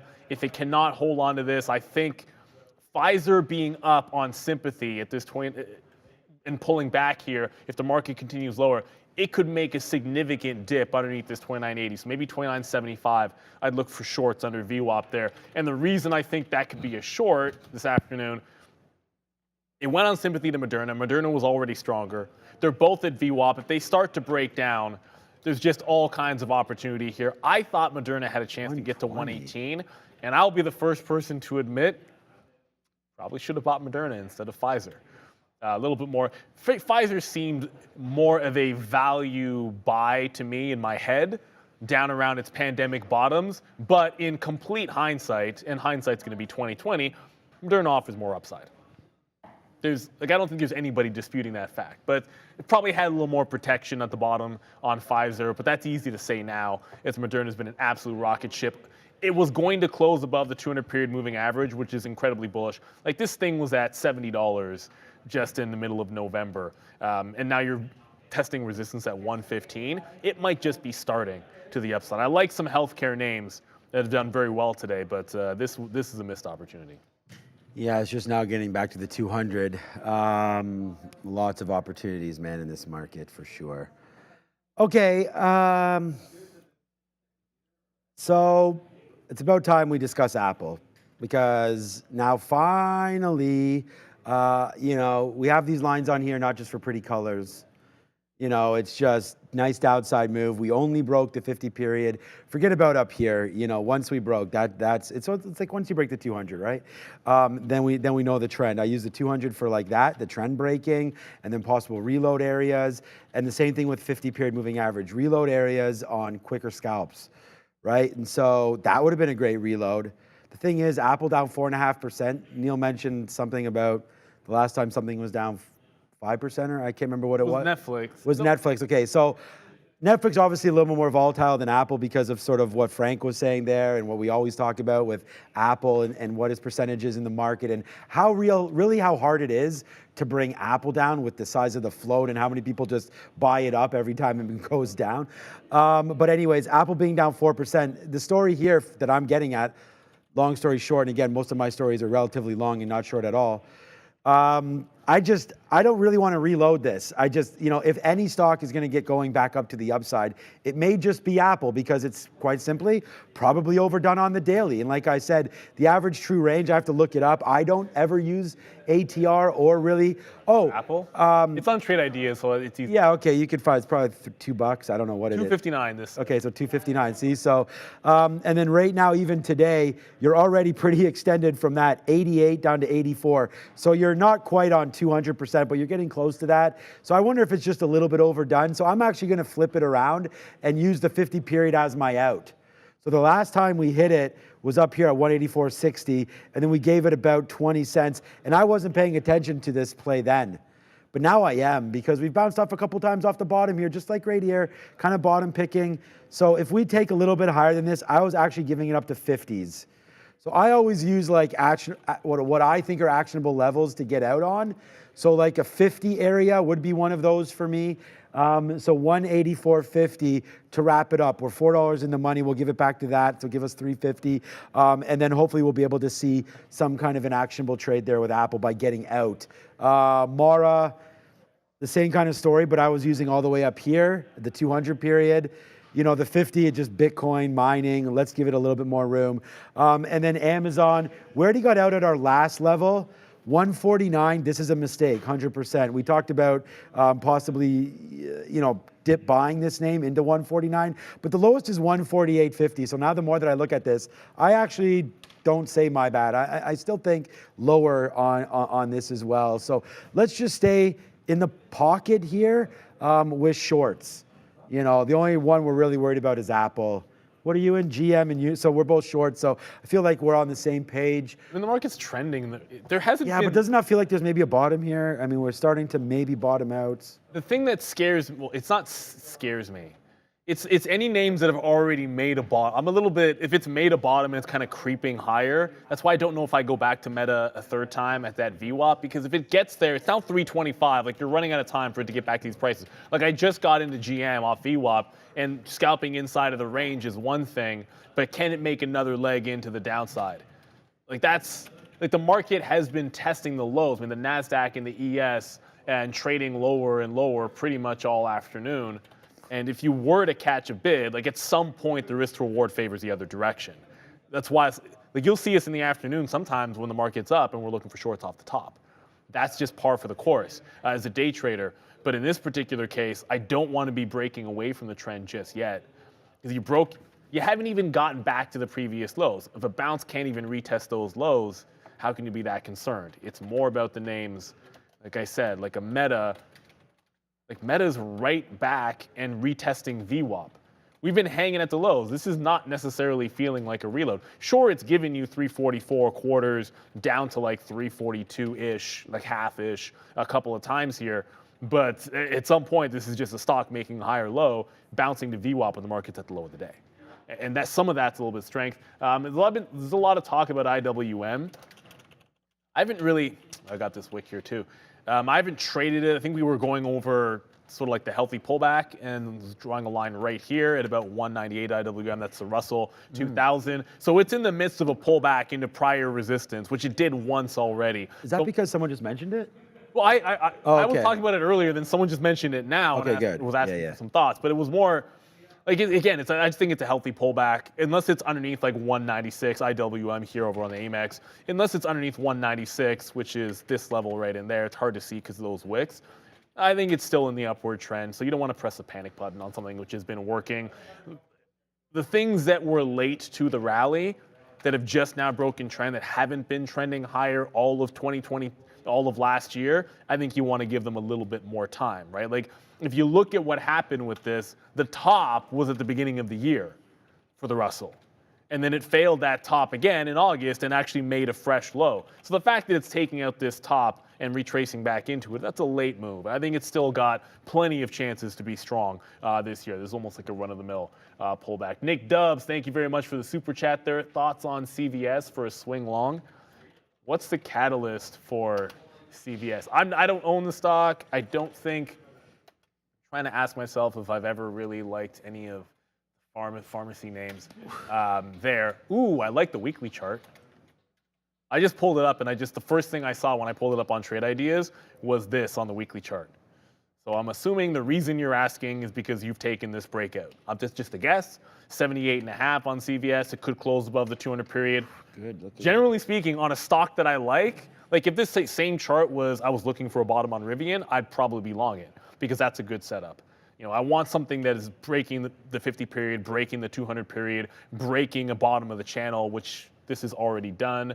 So I mean, like 80 is a 200 period now. I'd probably, if I was going to trade, I'd wait for it to close the week above 80, and then go for a long. Maybe give it back to the 50 period, which is, that could be less than 10% in terms of your risk to reward there. But that's just how usually I would structure something like that. I don't do a lot of swing trading, to be honest with you. Most of the time, if I buy something like that, it's because I'm trying to buy it for the long term, and I'm just using the strength as my entry point. But yeah, good look there on CVS. I don't know when they report, but try to remember we're going to get some earnings coming through. There's not much this week, I don't think, but you will. These guys are in February. You're going to start getting those first earnings of the year. A lot of names reporting near the end of the month. This one, February 7th. So keep that in mind if you're ever swing trading, obviously. I'm sure you know that. All right. Thank you, Neil, with all of that kind of stuff there. And thanks for asking some questions. I said we could do a little bit of a Q&A right here, but just because honestly, I'm not sure what this market wants to do. Right now, I'm going to kill some time also for my guy Fabian right now. Look, you just asked about Bears vs Bulls. Asked for what was one of my better trades of the year. And honestly, you guys were here for it, and it wasn't that long ago, and it was right here. It was SoFi breaking this 920, and it just. I have so many trades every day. Like today, honestly, man, I have actually not too many fills today, 90. But, it's just like this 920 break, I felt like was really good. I can't remember. There was some kind of a catalyst there that sparked that, and it just started right away immediately. And it went up to 10 and broke a little bit through there. You see the high of the day. Or maybe it only went to 10. It looks like 980 or so. And that was a good one because we were holding, so we were able to get out a decent amount up there. So that was a pretty good trade for us for sure. We've had some missteps on NVIDIA, but another great trade was NVIDIA. We had a couple shorts near and around that 500. Plus, we had some nice breaks to the long side as well. Yeah. Oh, there was another one. Micron one time had some big breaks. The one thing about all of these trades, Boeing, we had $11 or $12 on that 210 break. So let's just have a quick little look at that. Look at the market coming back up. We're going to be out. Okay, there it is right now. Let's ring the register quickly on Apple. So Apple is now out. And we talk about making sure to take profits on some of these plays. So there's Apple out. It's 3:30. Might make sense to start to get out of some more and more of these positions. Brendo, 1.3 million to buy. So it's a buy and balance. But Mara, we already have our out. Amazon, whatever. We already got a good fill on that one. I did want to look at Boeing, though, real quick, because I can try to find that trade. It was 11 or 12 bucks to the upside there on Boeing. And I think it was just this break right here. That must have been it. Because I remember 211, straight upside there, just really got going. It looks like the high of the day there was 219 or so. Maybe we were long 208. Yeah, there's the 50-period moving average. So it was one of those breaks, but I'm going to go to Brandon 1 second. The key about all of this, in my opinion, the bigger trades, and we had a good one with Costco for someone, took 10 bucks. I didn't have it. But the big breaks to me happen on the daily. So when you break a key level, that's when if people jump on the back of that trade, that's the key. That's the key, right? Big money. Big money. Like look at that, breaks through the 50 period, then keeps on going on good news. So that gives you like that one big move. And like even here, like look at the top for Boeing, nice break, and you had like 5 or 6 straight days to the upside. Sometimes they happen at once. Snowflake, I think Neil or I had some big trades on. Anyways, I just heard about... Before we go, sure. The early look for that 1.3 to buy on individual names, the notable ones, just an early look. Uber, 1.1 million to buy. Snapchat, 900,000 to buy. GM, not that, 900,000 is not that big. I think the big one is Uber for now, 1.1 million to buy as we go to the desk. Brought to you by IG.com. Trade Forex pairs like Euro USD with spreads as low as 0.8 pips and zero commissions at IG. Terms and conditions apply. Shout out to Frank. Fabian, yeah, shout out to Frank. You're going to have to turn that way down for when I have Brian on because... volume's a little high. Volume's a little intense, and I'm going to go get some water in a couple seconds. But thanks, guys, for those quick little questions there. But we did get out of Apple again, and pretty happy to do it. Like, there's the 50 period. Realistically, we could have got out a little bit less. But you see? So sometimes just by getting out, we're actually able to make a decent amount of money just by not holding to the back end of the trade, right? And so that's just a little bit there. Do we think the market bounces tomorrow? Yeah, probably. I mean, down two and a bit percentage points. I still think that 16,650. Oh, what am I doing? We're already there. 16,650. Yeah, that was going to be like the bouncing spot. So that's kind of where we're trying to bounce right now. So yeah, I think the market should be pretty spicy heading into tomorrow. Still. Yeah, well, I don't think the spike. What was that first anywhere. 2-day thing that you mentioned? It was, well, it's the technical, this is the statistical Santa Claus rally is to be ending on the second day of the new year. Right. So, and again, like I didn't make it up, man. Like somebody else came up with that, and it's like whatever percentage, it's correct. I think the average is, what did we say, it was like a couple of percentage points, 2.5% to the upside in that like 6 or 7 day period. So you are still within that pocket. It was a decent rally toward the end of the year that you're pulling back into. I wanted to get to this LBPH. That's the. All right, it doesn't really matter. Okay, I said it the last time. I'll say what the company is. Longboard Pharmaceuticals. There you go. Shout out to you guys. Up 280%. Check out 25 here. Now, this is not a stock that I would trade chasing highs, and it's not something that looks overly good for a short because there's no levels to work off of for the short. So unless you were even dollaring it at 25 or waiting for 40 or 50 or something along those lines, it's not much to do. But look at the selling that's happening when it gets above the 25 level. It's rejecting that price late in the day. So no one ever went broke taking profits. A very bullish looking stock. Just understand, this hasn't even halted, which is wild, but the liquidity, while doing 40 million shares, let me go the other direction here. While doing 40 million shares on the day, 42 million shares on our platforms, what I see, there isn't a ton of liquidity. Now, you're going to see, like, if individually someone wants to buy for 4,000 lots here, but they just got chewed up. And you're seeing some dark pool prints go off, but this stock can move and go into a halt if it wants to and be back at VWAP right quick. So I do think it's running some resistance at 25. I'm going to guess there have been some sells there. I see Raptor 1 saying IWM, one of Tom Lee's favorite picks. I've heard there's a lot of reasons why, and not to beat a dead horse here, why, maybe not today, but why you'd look at the Russell if rates are going to go down as everybody's expecting throughout the year, and if this was a late rally, hey man, like this is something breaking out on the daily, and now if it consolidates in and around this high 90s, $200 level, like another leg up, if it's even remotely resembling the last push, which the last push here was about a 10% rally. If it holds this consolidation, I don't see why you couldn't see the teens. And there you're getting in some uncharted territories. We weren't there. So this is, I like this. And I'm not saying it has to work, but the trend is just beginning relative to, I'm not picking on Apple, but we should be picking on Apple in some regards. It's very, very different from what you saw in the big cap tech names. Those are coming off of monster rallies for the whole year and double tops and all that stuff. It's harder to have continuation when that's the case. That's just how it is. Doesn't mean these stocks are bad. It's just that they got a little bit exhausted. And when something gets exhausted, you look for a bit of a pullback. So I'm only in a couple of things here. I got the reload in GM. It is pulling back into the 36 level. If it can't bust 36, might have to take it out there. But I'm looking for a push down into where it broke earlier in the day.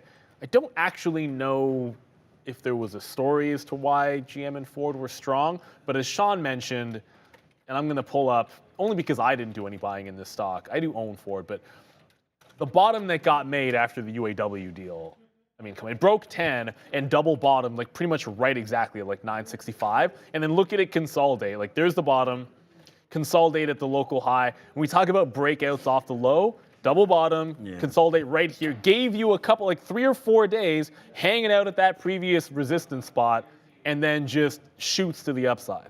It's a great reversal. Then a couple of days later, you're after the 50-period moving average. You can go long off that. Those are the types of moves that you like for a swing trade or a trend reversal. Like instead of trying to pick the bottom, let the big money make the bottom, and then you can just ride it to the next resistance level. It's a lot easier to join the trend than it is to try to make the trend. I'm not making the trend on Ford, but I didn't buy any, so I'm kind of mad at myself there on Ford because I think it's more of a trading stock than holding. Yet I am holding it.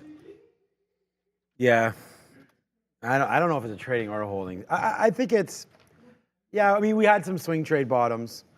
The thing is, like, I don't even know what to think about for Ford. Okay, so like it could be a great winner, man. Let's picture this, because I know the answer for myself. 10 years from now, would you rather own Ford, or would you have to hold one for 10 years right now, this level, Rivian or Ford? Oh, at this Assuming level? you own everything you already own. So you already own Tesla, you're already in your fund. Fabian just yelled out Rivian. Let's gamble, he said. Yeah, but Fabian is 22 years old. I'm thinking, like, honestly. We're not that old. Huh? We're not that old. Well, we're double his age. I know, but we're holding it for. It is. No, but we're not 10 years from retirement. Oh, maybe. I'm less. Okay, retirement age, I should say. Retirement age, yeah. I'm not doing the show till 60 unless you guys want me to. And then you think I'm senile now. No, I mean, it's a good question, honestly. I think Rivian I don't think it could be a zero, but I worry about all those new names. And I just know that at least Ford has the name behind it. But the thing is like if you bring out Ford to like a 20-year chart, you're just a little bit higher than where you are now. It's not even like it's even moved in 20 years. And their dividends, I mean, they lowered their dividend, but it's still solid. It's 3%, GM that doesn't really pay you. You're right. So let me double check. that's a good question. You know what? Why don't we? Do we have enough time to put a? Oh, they don't do it. Put a poll up. What's that? 60. So Ford's dividends like 5% still. It looks like. If you would have asked me Tesla, then I would have gone with Tesla. My only problem with Rivian is I kind of still put them all in the same group, man. Like I just don't know. Fisker, Polestar, Rivian. I like Rivian because of the trucks. Well, and the deal with Amazon. They have a bit more. They have a better runway to burn cash. That's about as sophisticated as it gets. But the interesting thing, we had Albert on.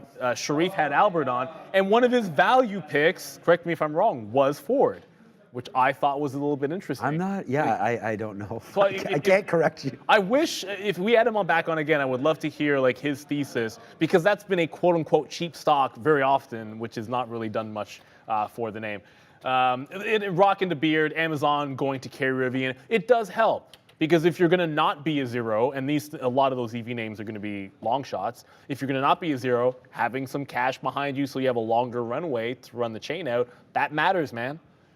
At the end of the day, like that's a problem. I don't want to pick on anybody. What the heck is support staff saying there? Stolen. What does that mean? 20,000 Amazon dollars you have? 49 and retired. Well, Amazon's a different beast. I don't unless.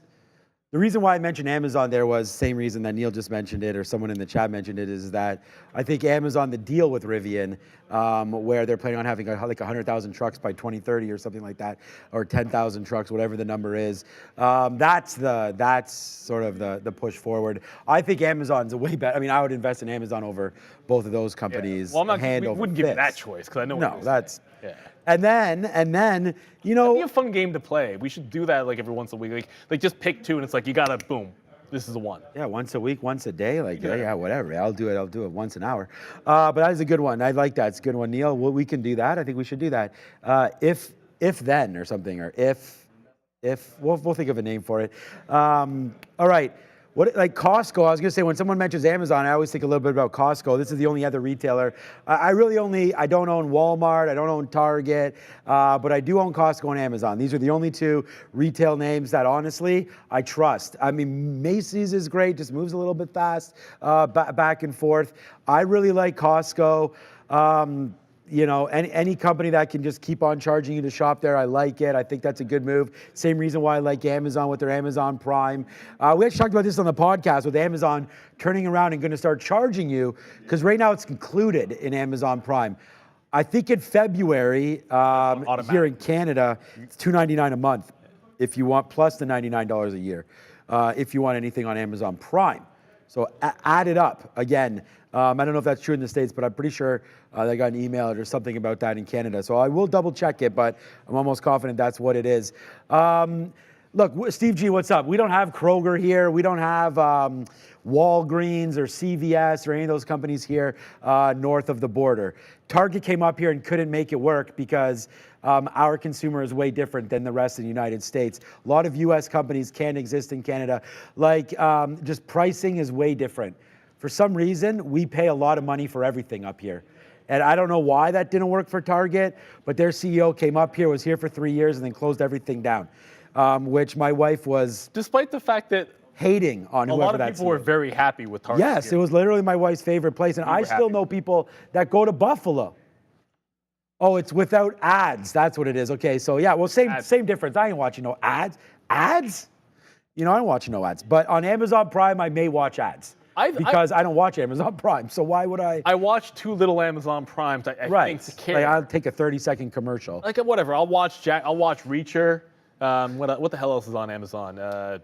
The fact that I can't come up with anything tells you. The Boys, yeah, well, I'll sit through some ads. Like I'm talking about like 2 or 3 shows that I watch on Amazon. It's almost like you have to watch it nightly in order to get the value. Yeah. Because what is an ad for you? Like if you have to pay $3 a month, if you watch it every day, that'd be 30 days. So you're looking at what, 10 cents an ad? Nothing. I can live through that. My daughter it's a matter of loves ads because think about this, because to kids, commercials are not a thing. Like to her, when she's watching a show, she's watching Netflix and she's streaming and she's not used to a commercial. So when she sees a commercial, like I'll be watching a football game on my laptop on the Zone and she'll see like the ad that comes up and it's like the Jamie Foxx bet, yes, whatever. Right. She'll just be like, It's oh my interesting. goodness, this is interesting. I'm like, you have no idea what's going on or who that is. She doesn't, but it's fun. I like the commercials. Can I watch it? I'm like, you can watch any commercial you want. So we're probably gonna watch some ads on Amazon. As a matter of fact, after I said that, maybe I should watch ads on Netflix as well. Nah, probably not. I don't think I will. I hate when people ask us in Canada if we get free medical. No, we don't. If I showed you the tax bill, well, nothing is free, and it doesn't. It's included. It's like when people say, "Oh, you guys get free lunch here." We don't get free lunch. You know, it's included in sitting here. It's there's a catered lunch which is bought by the company, which we. So it's like our health care is paid for up front by all of us. And we can get political or not. We don't even really have the ability to buy better health care. There are some pockets. It's getting better. You can. Getting better. Some people, I mean, there are certain things that are now, instead of waiting X amount of time for like an MRI or things like that, like there are things that you can do. You can you can go and get those if you pay for it yourself, and there's a little bit more of that coming in there. But I guess we're not supposed to get all political with it. I do like UNH. I'll segue back to the market. That's having a good day today. I don't know why. They're a healthcare service provider, so that's kind of within pocket. It's 3:45, which means 5 minutes till the imbalances come out. 15 minutes till the market recap show with Brian Shannon. Yes. And Sean. Yes. Which I think that's the beginning of the year is always interesting because I think like everyone's sort of resetting their mind. I know it's just a calendar flip, but you do get a lot of that. So you're looking for what is the trend going to be. I don't think this is not going to be as simple as last year. You're not going to have the opening day be a bottom where you can just go long in big tech names. It's not going to be the case. But to shake out some positions here, I'm no longer reloading VWAP on GM. If it gets to 36.10, I'm just going to get out and see if I can't hold through 350, which is the imbalances. So at this time of day, generally speaking, as a day trader, you're often looking to wrap up positions, not put them on. I never really got an opportunity that I loved on Unity. Oops, that's NM, whatever market that is. Don't know what that is. Probably not a market. Didn't get an opportunity to reload that off VWAP other than sort of right before we came on here. So that was a trade that I had on during lunchtime on Unity, and it can't seem to get to the low of the day. So if we break to the bottom, I'm just going to get out in front of the low and tighten up my stop here as there's limited time in this market. Yeah, here's, if you were wondering, here it is right here. It's Brian Shannon. He'll be joining me immediately, well, not immediately. Got to give me a couple minutes. 4:15 or so, Brian Shannon will join me, and we'll talk everything about the market, of course, as we go. And then just hope to have a little bit of fun with him. And I have some ideas I want to ask him. He's working on a few things for me as well. Anchored VWAP is the book, over 300 or close to 300,000 followers. And here it is. Thank you so much for retweeting as well, Brian. And yeah, man, we will be on with him, and it should be a lot of fun, as we'll talk a lot of different stuff. So get ready, get locked and loaded, as I will be, to talk to Brian. And traders stay late. We have a heck of a lot of fun every single day. So again, just make sure that you join me, and the rest will take care of it. What about stock pick'em? Yeah, Something like that. I don't know. I'm just coming up. I could deal with stock pick'em. And then Fabian will come up. Just ask Fabian to do a graphic for us or something like that. Because I like that. I kind of like that idea in the afternoon. We can ask you guys what 2 stocks. Maybe we put a poll up and you guys will say. Actually, I don't want us to know in advance. We should do a poll. Right. No, forget that. We'll try to find a way for you guys to give them. Is that a Pokemon reference? Stock pick'em? No, that's like a football sort of thing. Yeah, it's more of a gambling in football. Stock catch'em would be a Pokemon thing. Yeah, I'm not. Stop pick'em. Pokemon pick'em. I have no idea how that works. I almost feel like it should almost be like called this or that, like something like that, where it's either or. Either, neither, neither. Yeah, you guys let us. Oh, wait, let's not get into the whole. We got into it last thing week. again. We got into that last week. Oh, was it with you? Okay, I wasn't sure if it was with you or Obi. It was, yeah, we did. I think it was Wednesday. Yeah. Okay. Did you guys do any champagne on at the close? No, not for New Year's, no. Oh, should have done. Yeah, we should have done it, I know. We did immediately. We went to the podcast, which was a lot of fun.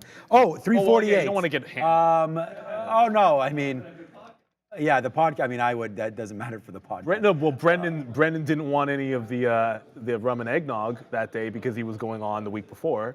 And we're like, you want some? He's like, oh, I got to do I thought Brendan's going dry January or something. Are you, Brendo? Dry January, yeah. Oh, good for you. Yeah. Yeah. I've always, like you mentioned, it doesn't need to be a New Year's resolution. You just do something, right? You get it figured out. The date is just a day in the calendar, you know. So if you want to feel better, whatever, everybody. You want to spend more time with the family, or each their own. Go to the gym more. Just do it. I find like if you make it a resolution, I'm more likely to not keep it. Right? Like if you want to make a life change because you want to make it, and then make that whatever. Yeah, New Year's resolution is kind of just a thing, I feel like. It's so much okay, source. I'm just getting ready because we are almost done. 14 seconds to go until we get that. And if you're watching us live here, we are at 3:49. 50 seconds, 3:49:51 here in Toronto, Ontario, Canada. So check that out. Thank you so much, everybody, for subscribing and liking the stream. With only 2 seconds to go, let's see what happens right now. All right, wow, Apple with a big buy. Good thing we got the heck out of that. There goes Apple straight up to the upside. Nice move. There goes Microsoft. See you later, alligator. Nice upside move for Softy. Good upside move for Google. Look at the market. She back, baby. And remember, I was just telling you guys, it looks like the market was trying to find bids. We called 16,650 as a potential bottom. It went down to 16,625. So not bad. We basically nailed the bottom there. And there's the move back up to the upside as the imbalances are pretty spicy. What the hell? 7 billion? As if it was, obviously a little bit over exaggerated by me there. 7.4 with a Billy to buy, and that is only New York. So like if you're gonna add in all these NASDAQs, I don't see any sells here except for your favorite bank, TD. It's not going to matter. Look at that. TD Bank straight up to the upside as well as it just continues to go upside right now. Everything is buy, except for SATS. That can take a seat. I don't even know what that is. JWN, Nordstrom's, I said down with retail already. But it doesn't matter. Everything making moves up as there goes the imbalances on a monster 7.4 billion to buy in balance. You don't know EchoStar? Of course, I didn't know what I just looked up what SATS was. Sounds like Dish Network, maybe. I don't know. It makes some sense. SATS, satellites, EchoStar. Okay. Good for you. I always Tesla say bouncing. if you have the opportunity to have a good stock symbol, or catchy one, then go ahead and do that because it never hurts. It can only be good. So the market is bouncing pretty precipitously, although none of my stops triggered in here. I might just manually cover. GM's not moving, so I'm just going to try to cover it here. Just punch out at 36.05. That's a 7.4 billion to buy imbalance. I think that's the largest I've seen outside of a rebalance day in quite some time. And it makes some sense, given that if you were looking for anybody that was sort of rinsing in and out, like there was such a big move to the downside, 2% on the NASDAQ, Apple 4%. You had so many names that are down a lot. So maybe whether it's profit taking or dip buying, shorts covering, there's a lot of reasons why you can have that buy balance. It's likely to get paired off. I would think as this market moves back to the upside, I think that pairs off at 355. So it's 7.4 billion now. But I think a lot of these, which normally, like if these names stayed big, like over 1 million, and they're already starting to pair off, you look for a close trade. But everything on that list to me is already paired. The names that were big to begin with, like the early looks, I like to keep it in there because I want to see did it come out big.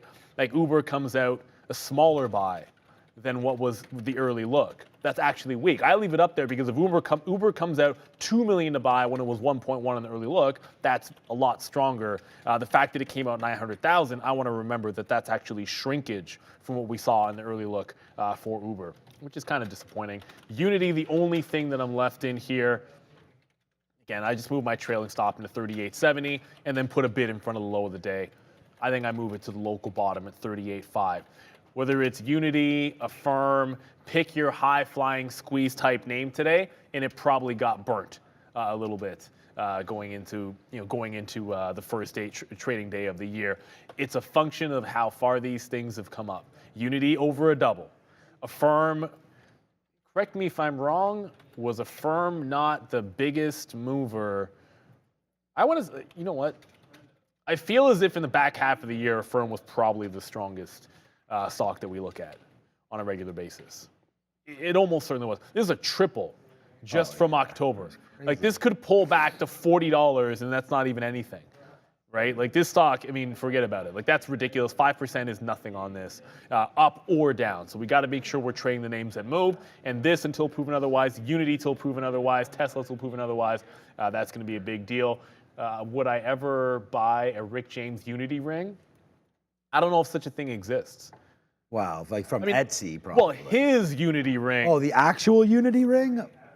Yeah, I mean his actual Unity ring. That's I guarantee you that's out of my price range. Like, if that's somewhere out there for some collector, I would imagine that that's probably worth a ton, especially after the Chappelle show. It'd be a cool thing to own, but I'm not really into that kind of a thing. And I would imagine that goes for an absolute grip. I like the Unity, but no, I'm not a jewelry kind of person. So, and I don't buy the only. It would be like a cost. That would be something that you probably wouldn't. I mean, like a piece to talk about. I'm more of an experience person. Like I have some old baseball cards. Like I have a not the best Bonds rookie, but I have like one of the other ones. Yeah. I wish I had the best one. Yeah, well, what do you? Yeah, okay. Like everybody has those kind of things. I'm not really into collecting. I'd rather go on a nice trip, have a great dinner, have a good bottle of wine. Like that's more me. I don't know about you. Yeah, I do both. I mean, I collect some stuff, just like Kevin O'Leary said, it's nice to wear nice watches and knowing that they also go up in value.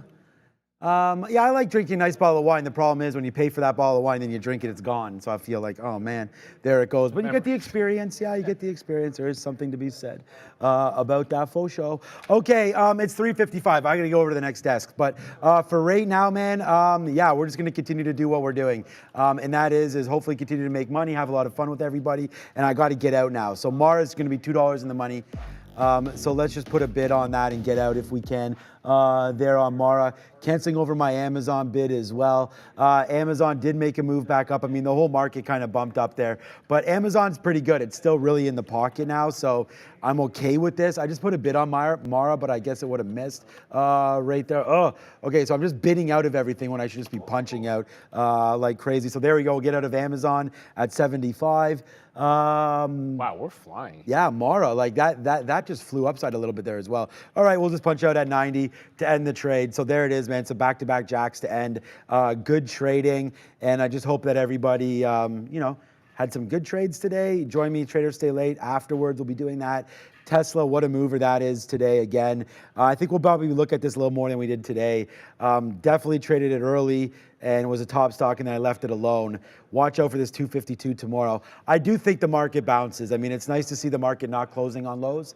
So that's really nice. Honestly, baking through the 50 period, you're not too far away from getting back to VWAP. If this market was open like another 20, 30 minutes, probably gets there with this momentum. So nice move, but don't forget though, that was Neil, that was a monster buy imbalance. So that's a lot of what's sparking this move up today would be the imbalance there. So yeah, lots happening. Enjoy the show and thank you again for everything. So Nathaniel in the chat here, question, if the imbalance is a sell, isn't there somebody buying? How is that not negated? So remember, when we're talking about the imbalances, that's just for the closing auctions. Orders going into the closing auction. Let me just pull this up because the easiest to sort of look at it. You have two things here. You've got the imbalance itself, and you've got the paired volume. The paired volume is the open interest going into that closing auction. So if we look at like what's still big here, IBM, whatever the heck that is. So that's 600, it's still a buy imbalance of 650,000, but there are paired sellers. There's 1.25 million going into this auction. 600,000 is paired off, and there's still a remaining buy imbalance based on the current price of 650,000. They publish it so that this can get paired and there is less volatility. But it doesn't mean that a buyer comes for the entire thing right away. Eventually, they find an equilibrium and get you a close price every single day. It does happen. So if there is a big buy imbalance, sellers do come in eventually, but it can cause the stock to move up. What we like to look for is something which has a high relative imbalance, high imbalance relative to that paired interest, right? So it could be, if it's a million imbalance, I don't want there to be 50 million paired interest, because that means the auction is going to be 50 million and the imbalance is only 2%. But if there's 1 million to sell and 1 million paired, then that is very significant, and it's having trouble finding that pair off, and it could then move going into the close. So that massive buy bounce, of course it'll get paired off. There's going to be sellers into it. I'm sure there's sellers aplenty taking some profit on the first day of the year. Apple, big bounce. Up to 185, still down 3.5%. With 1 minute to go, Apple down 3.5%, Meta down a couple of points, and NASDAQ down 1.8%. So it is not great. It is just day one. It's a good day for trading because there was great opportunities out there. The markets, not so much, but that's why we call it trading, because you can trade in either direction. That is going to be the case. So you're not going anywhere in 1 minute. No new positions on for me. I canceled all my script orders. Not going to take anything until tomorrow. I doubt we'll have, I shouldn't say that. I mean, I was about to say I doubt we have a 2% day back to back. That seems like it's pretty rare, but you never know. I would not be surprised if we had at least a little bit of a pullback, but there's names that I'm only looking short tomorrow. And then a lot of them are those sort of big cap tech names that broke underneath previous support levels. If you're underneath support and resistance held once, I always look for it to hold a second time. Apple's under his 50-period moving average. This held underneath 187. If it's under 190 as well, those are some big levels to retrace back into. But you know what you got to do? Get the camera off me, put on Adara, who is in red today. I just noticed that. Good call. In 5, 4, 3, 2, and ring it. Oh, I like that, Fabian. That's a good look. So shout out to everyone for joining in. It's been a wild start to the year. The Bulls took the day off. We did have two bears. I can't remember the last time we actually had two bears on the desk, and we got a 2% down day. So it was the look early this morning. Shout out to Fabian rolling solo on the 1s and 2s, and of course to Randy for giving him some bathroom breaks, quite frankly, as Ramin has been off. So shout out to you. Thank you for everything you do out there. Also, this morning, great job for midday. Good job with Sharif and Adara. As always, want to give a shout out to Frank Caberna, our guest, and Brendan with another fantastic interview and keeping us abreast of all of the news. You know what's happening right now. Do not go anywhere. Don't change the channel. You don't have to do anything. It's after 4 o'clock. The market recap show is tonight with Brian Shannon, a great, probably the best technician, market technician that you'll find out there, as Sean has mentioned. I'm Neil. You know where you're headed. It's to the desk with the market recap show, the first one of 2024 at the desk right now with Sean. Welcome, everybody. Thank you, Neil. Nice throwback over. It is the first market recap show of 2024. As we get going again here. Oh, should I have something in my ear so I can hear everything? All right, welcome, everybody. Wow, what a nasty beginning to the year. I mean, was it nasty? Was it just a pullback? We will discuss more and more of that as we go. You could see the rundown's pretty nice today. Sector recap, followed by, is it a chip issue? This tech, what's going on right now? We'll talk a little bit about the NASDAQ and that move down today and some of the winners turned into losers. Is it time to rotate back and forth in and out of our current positions? Do you want to look long banks? Banks really work today. Do you want to be long crypto? Crypto fell down today. So there's going to be some nice positioning heading into the new year. Obviously, we're in the new year now, but is it just positioning or are we really just rebalancing again some of the winners? And there is going to be a move back up to the upside. I do have Brian Shannon coming on. I'm going to talk to him about Apple and everything like that. As you can see, I have a new segment on the board today. And it's going to be something that's important to me. It's called Sticky Note Recap. Actually, I guess I should have a sticky note here to show it to you. But the point is, I want to review some of the trades that we had today, why they went wrong, why they didn't, because I often get questions about, hey, how do you build a sticky note? What are you looking at? This will help us dissect it in reverse. So let's do that today. I'm really excited. But without any further ado, it's bang up time. Let's go over to the sectors and see what's going on. Look, man, SMH, the semiconductor index, downside. I warned about all of this earlier, right? And that was that when this starts to fall back down, I'm really worried about the NASDAQ. And it looks like that's exactly what happened here today. NVIDIA downside off 5 bills. AMD downside off 150. Micron, Intel down off of $50. The idea here is we all got, like, look, 50, 150, 500, right? Maybe it's an unlucky number, but if your name has a 5 in it and it's at a key level, you are probably going to the downside. That's all random, has nothing to do with anything. But there it goes, SMH back down in. And look at why. We're going to talk about this with the chip names. Just want to talk about it. AMD, yes, there's that 150, and here's a nice move down, over 6%. But guess what came in at the end of the day? A nice little buy imbalance. Man, if I have a headache now, what's going to happen after the dentist?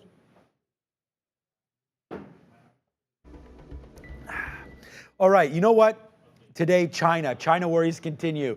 As oil today, we'll get over that a little bit. You see UNG to the upside. We'll find out why USO was down.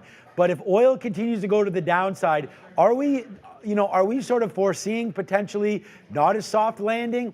Is there going to be a problem globally with production, with possibly consumer demand, hence oil to the downside?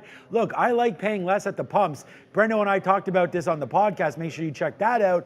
But the thing is like, at some point, will the consumer sort of lose a little bit of steam here? That's what I'm worried about. And if that happens, right, oil could probably keep going lower. I look to buy some USO and some oil down here, but the name of the game today is China. We did have a nice bounce back over the last couple of days in FXI, but today, leading to the downside, more worries, more regulator problems. Look at BOBA bouncing off that 80 down to the downside. Neo Lee Auto, I believe, was even down today.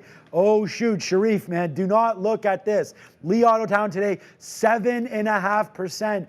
Again, some of these names are still fine. Like Neo, the thing is, one day does not make a trade, although it can, and it does when you're day trading. I just wonder if today is worth pushing the panic button.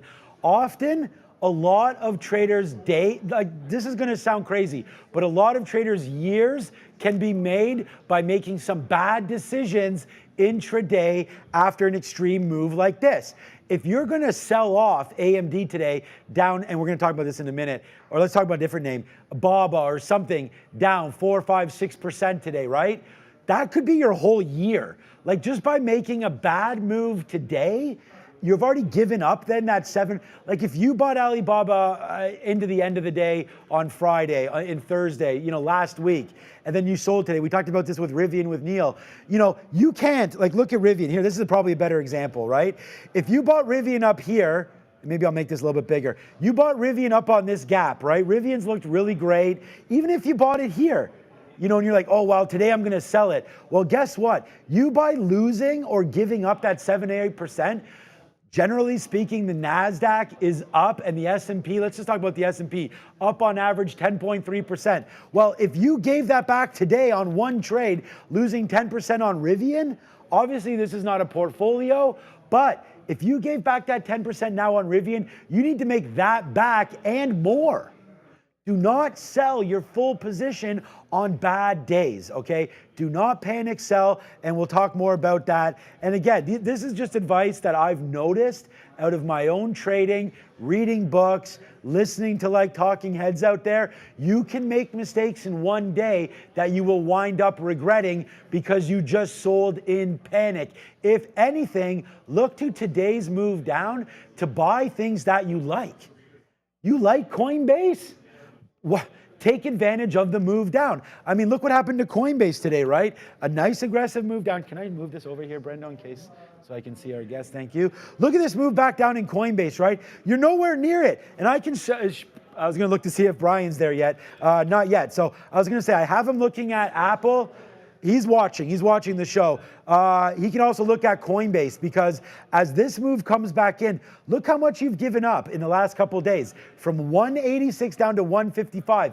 That's $30 haircut on 180. So you're down already about 15 to 20% in just a couple days on Coinbase. That could almost be the whole day, right? So, or your whole year on Coinbase. So be careful with that move coming back down in. You want to make sure that you buy aggressive names when they drop in, but do not put all of your money into one spot. Yo, it's not roll call, but I'll do one right now because I'm loving everybody that's in here right now. And thank you for listening to me talk, not just now, but for the last 6 hours. I did give a break in there. Of course, shout out to Sharif and Adair. It's more Hydration Nation. If you do have some water in front of you or whatever you're drinking, take this minute to have a sip with me.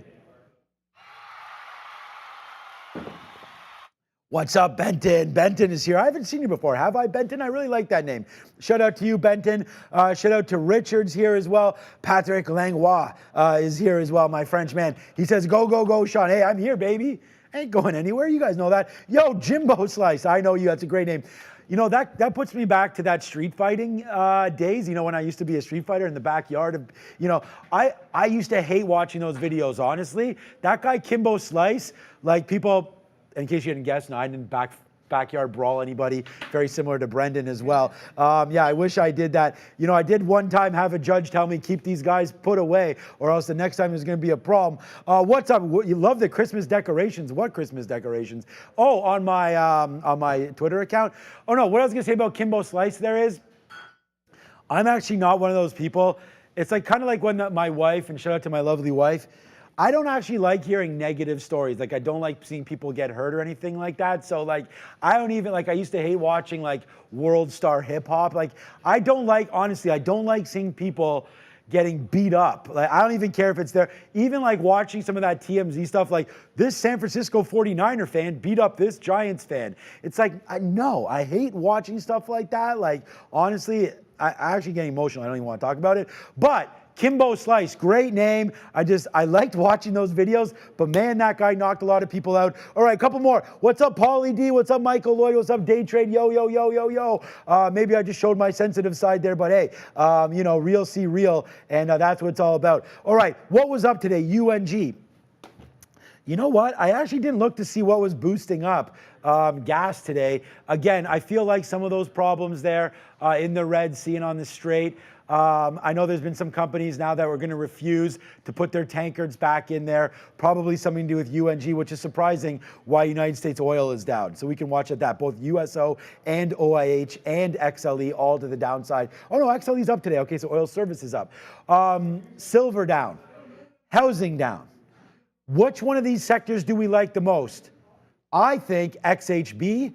Homes, been real hot. We'll wait to see. Fannie Mae and Freddie Mac have been going a little bit over the last little while. We can have a quick look there as mortgage rates start to come back in a little bit, although rates the last couple days and today going the other way as well. I wonder about utilities, but utilities still a nice little move upside. We're looking for this to break.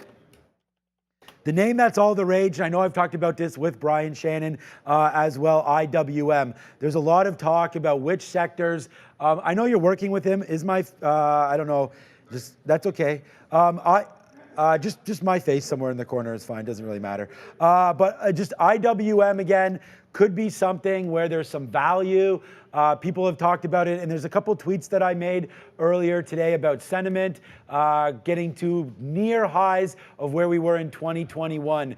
So I just wonder that if some money's coming out of the market, where can we see some value? And if I pull back the weekly chart on the Russell 2000, although the Dow obviously pulling back from all-time highs, the S&P came pretty close to all-time highs, and NASDAQ, we know, took it out, right? But look at the IWM. If we come back over here, Fabian, and the guy's got a big shout out to Fabian. Ramin's booked a couple days off, so imagine sitting there and switching to my face, Neil's face, Brendo doing the interviews and all that all day long. One man run our production, and he's still staying late.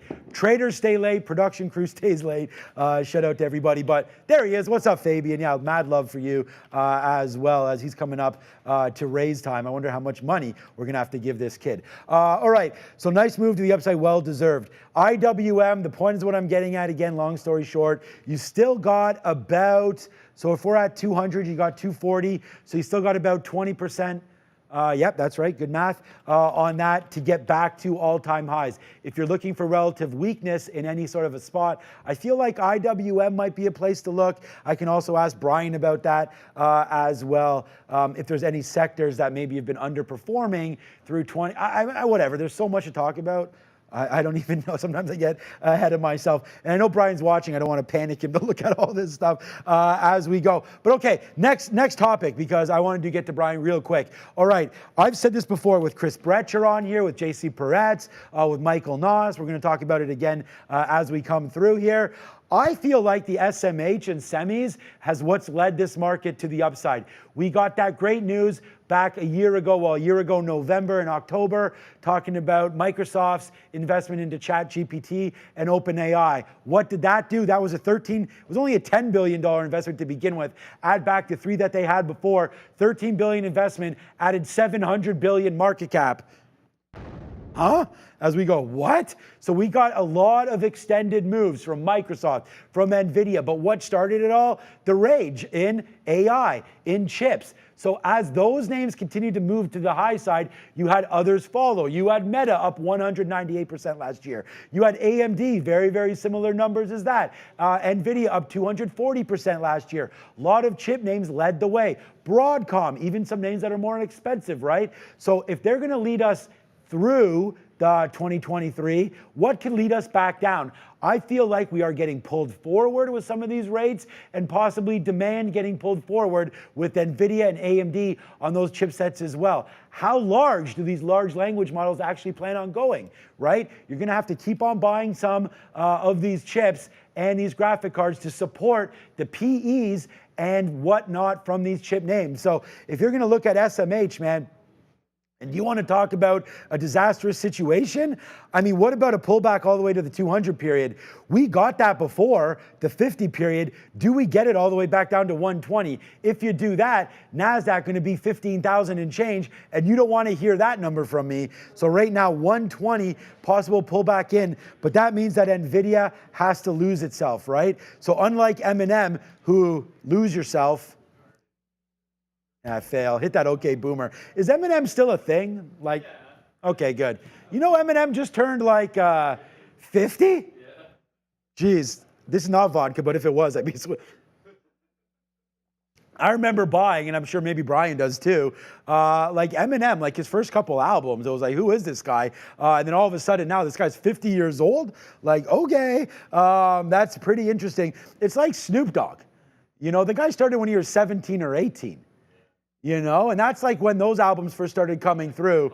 And now it's like, this guy's like an old man right now. So, but he looks pretty good. I wonder how we all look compared to those guys. But hey, money can buy you a lot of nice things. That is for sure. Yeah, like a lot of things that these guys are doing. But anyways, if NVIDIA, this is just a weekly chart. So that's why we pulled it back out. 400 is not a pipe dream. We've been down here. We were just down here. Like for you guys thinking, oh, NVIDIA has no chance going back to 400, were you alive in November? Because that's where we were. So unless your birthday was a couple months ago, your first day was your birthday, then yeah, we've seen some problems in the space, and we could get back down there with NVIDIA. That's about it, man. I really like IBB. I mean, look at this. You want to get an ETF. Again, the biotech. We've seen some nice moves up with Moderna and whatnot over the last couple of days. Look at biotech starting to get going. This is definitely a sector that I like. And on our podcast, and by the way, the podcast is ripping up the charts right now as we go, man. It's been a really great podcast. Our #1 viewed podcast was last week. Our #1 viewed podcast is going to be this next week heading forward. I want to thank everybody for joining me and Brendo every single week on that podcast. It's going to be a heck of a lot of fun. Special guest, maybe we'll have Neil back. We'll have Brian if he wants to come on. I think that'll be a lot of fun at some point as well. But we're just building the podcast, baby. So we'll get that going as well. All right. Brian's ready, so that is always good. And when a man like that is ready, a man like this says, let's bring him on. It's Brian Shannon. Let's go.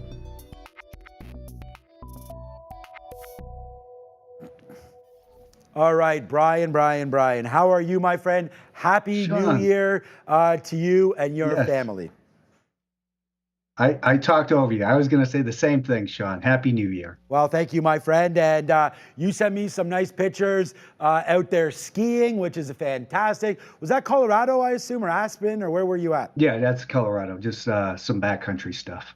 Great, absolutely amazing. And you said the snow was okay, not the greatest, but enough to get a good workout, which is sometimes what we like. And how about that scenery, man? Isn't that what we do it for? You know, get out there. Yeah. Get away from these screens for a minute and enjoy real life. I like it. I like it a lot. All right. What a move down for Apple. Today it was the #1 idea on the sticky note, and you and I have talked about this a couple times. It's failed off that 200 level, and it looks like it wants to go down. We were waiting for a downgrade. We got it today from Barclays. Apple falling down. Any good news insights here for Apple? What do we want to talk about? I think so. Yeah. Let's. Can we pull up a chart here and take a look? So actually, let's start with a weekly chart just to get that bigger perspective. You can see that thick blue line was last year's anchored VWAP from the beginning of the year, and how our last big pullback fell right into that.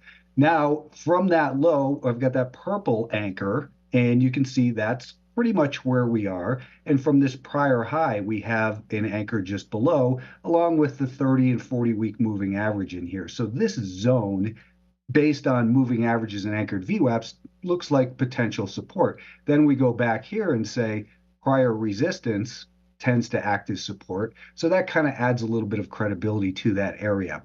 The problem here with buying it right here, right now, is I don't see a hurry to get involved because we're below the declining 5-day moving average. Right. And as I always say, you want to wait for that to flatten out. And that's probably going to take a week or so for that to happen. You know, maybe it does something like this, Sean, where, hey, let's say it doesn't even go any lower. Let's say it does this. Even then, I wouldn't be in a hurry to buy it. I'd rather buy it somewhere over here once it starts to get back above that 5-day moving average. So it's certainly worth keeping an eye on here and starting to put together your plan and wait for the evidence that the buyers are in control. We're at the 50-day moving average, and you know we've got a lot of important levels in here, but the evidence isn't there quite yet for a new buy.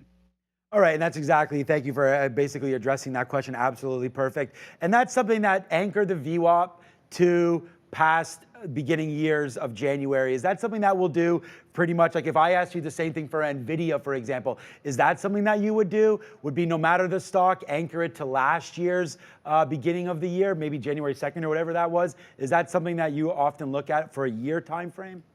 It is. So I'll look at it, starting today. I put a new anchor on for the year-to-date anchored VWAP. It's the daily VWAP. It's the week-to-date, month-to-date, and year-to-date.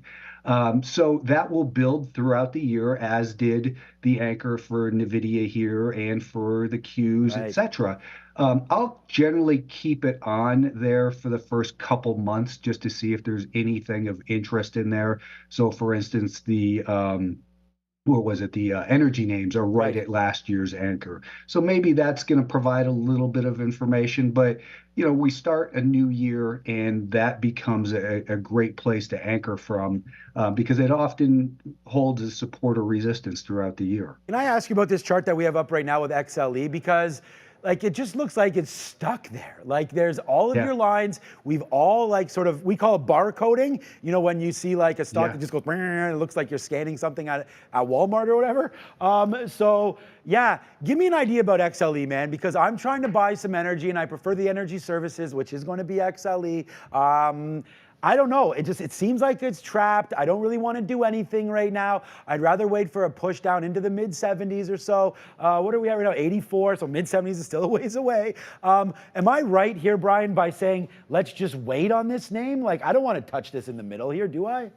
No, I mean, I don't see really any reason. That's, as you said, we're right in the middle of what has been this zone for all of last year and the fourth quarter of 2022. We're stuck in a range. We've got these moving averages crossing back and forth, telling us there's indecision. To me, it just looks like a big waste of time. You know, if you're a trend trader, there's no trend, leave it alone. All right, I agree with all that. Come over to my screen right here, Fabian, because I want to show a tweet that Brian just put out, and it was today at 3:08. Maybe a little more exciting than that oil trade, because yeah, you're right. Let's talk about some, this is a key word, sensible swing trade process and what we're going to be looking at. So again, anybody, Brian's an absolutely great follow, the second best follow on Twitter. Okay, no, maybe the first, right there. But anyways, well described here, red, orange, blue, purple, green. Which one of these, what are we talking about? And in my opinion, I'd like to know, and I didn't even know that you mentioned this today, but this is the two ETFs and sort of indexes that I just mentioned as well, the IWM and the SMH. Anything that you want to add about this? What's looking good to you on sort of those two? Because the SPY and the Q, so many people cover them. Maybe let's look at chips, because I'm a little nervous about this. Sure. I've got them up here if you want to take a look. Sure, let's switch over. Yep. So on the left, we've got the daily time frame. On the right, each one of these bars is 30 minutes. So actually, let's back it up to a weekly time frame. And we had, as we know, a huge rally last year. And, a lot of people will call this a cup and a handle, right? So we broke that cup and handle. We held right there. And now we're in this giant uptrend on the weekly time frame. Drill down to a daily time frame. We've pulled back to the 20-day moving average right in here, and we are currently below a declining 5-day moving average. So that tells me right now that I just want to wait for this thing. There's no hurry to be involved. Maybe it does, something like this. Maybe if it continues down for a week and a half, and then we see something like this. And then as the buyers regain control, I want to buy strength with a stop underneath the higher low. And then if it does this, great, I'll keep raising my stop up. Or if it just fails, well, then it's not ready yet. But right now, I think the message of all these markets, and that was the point of that tweet, was that we're below the declining 5-day moving average. And it's a great start to the year if you were, one of your resolutions was, I'm going to be patient and not buy the dip, because there's no hurry. We've still got some time. Let the market settle in. Let it figure out what it wants to do, and let the institutions do the dirty work of finding the support. You don't have to go in there and try to support this stock. Wait for the trend to become established on the on the other side as it comes back up, and then participate in the strength rather than putting your hard money at risk, just gambling basically. Yeah, and it's funny. I know you CMTs kind of tend to stick together. Michael Noss, always when he's on our show, he talks about buying the smiley faces, which is exactly what you just drew for us. Make sure that you get confirmation, and then once you get that confirmation, then you can start to find some bottoms, and you'll know where you're wrong. And I feel like that's, to me, is by far the most important thing, is have an out. And I think I've heard you say this, I don't want to put words in your mouth. I consider, we're both traders, that's obvious. You're an author, by the way. Pick up this guy's book. Oh, here it is right here. Hold on a second, let me reach for it. Because why not? Oh no, Fabian. Hold on, Brian, I'm not prepared. There it is right here. We got it. It is Maximum Trading Gains through Anchored VWAP. Yeah, thank you. There's some cheering in the background. There it is right there. Make sure you grab it. But what I was going to say is we consider ourselves traders, but also risk managers. Like for me, it's like, why would I want to put our hard-earned money at work, whether or not you're on a prop floor, whether or not you're trading your 401k here in Canada, RRSPs, whether or not you're swing trading.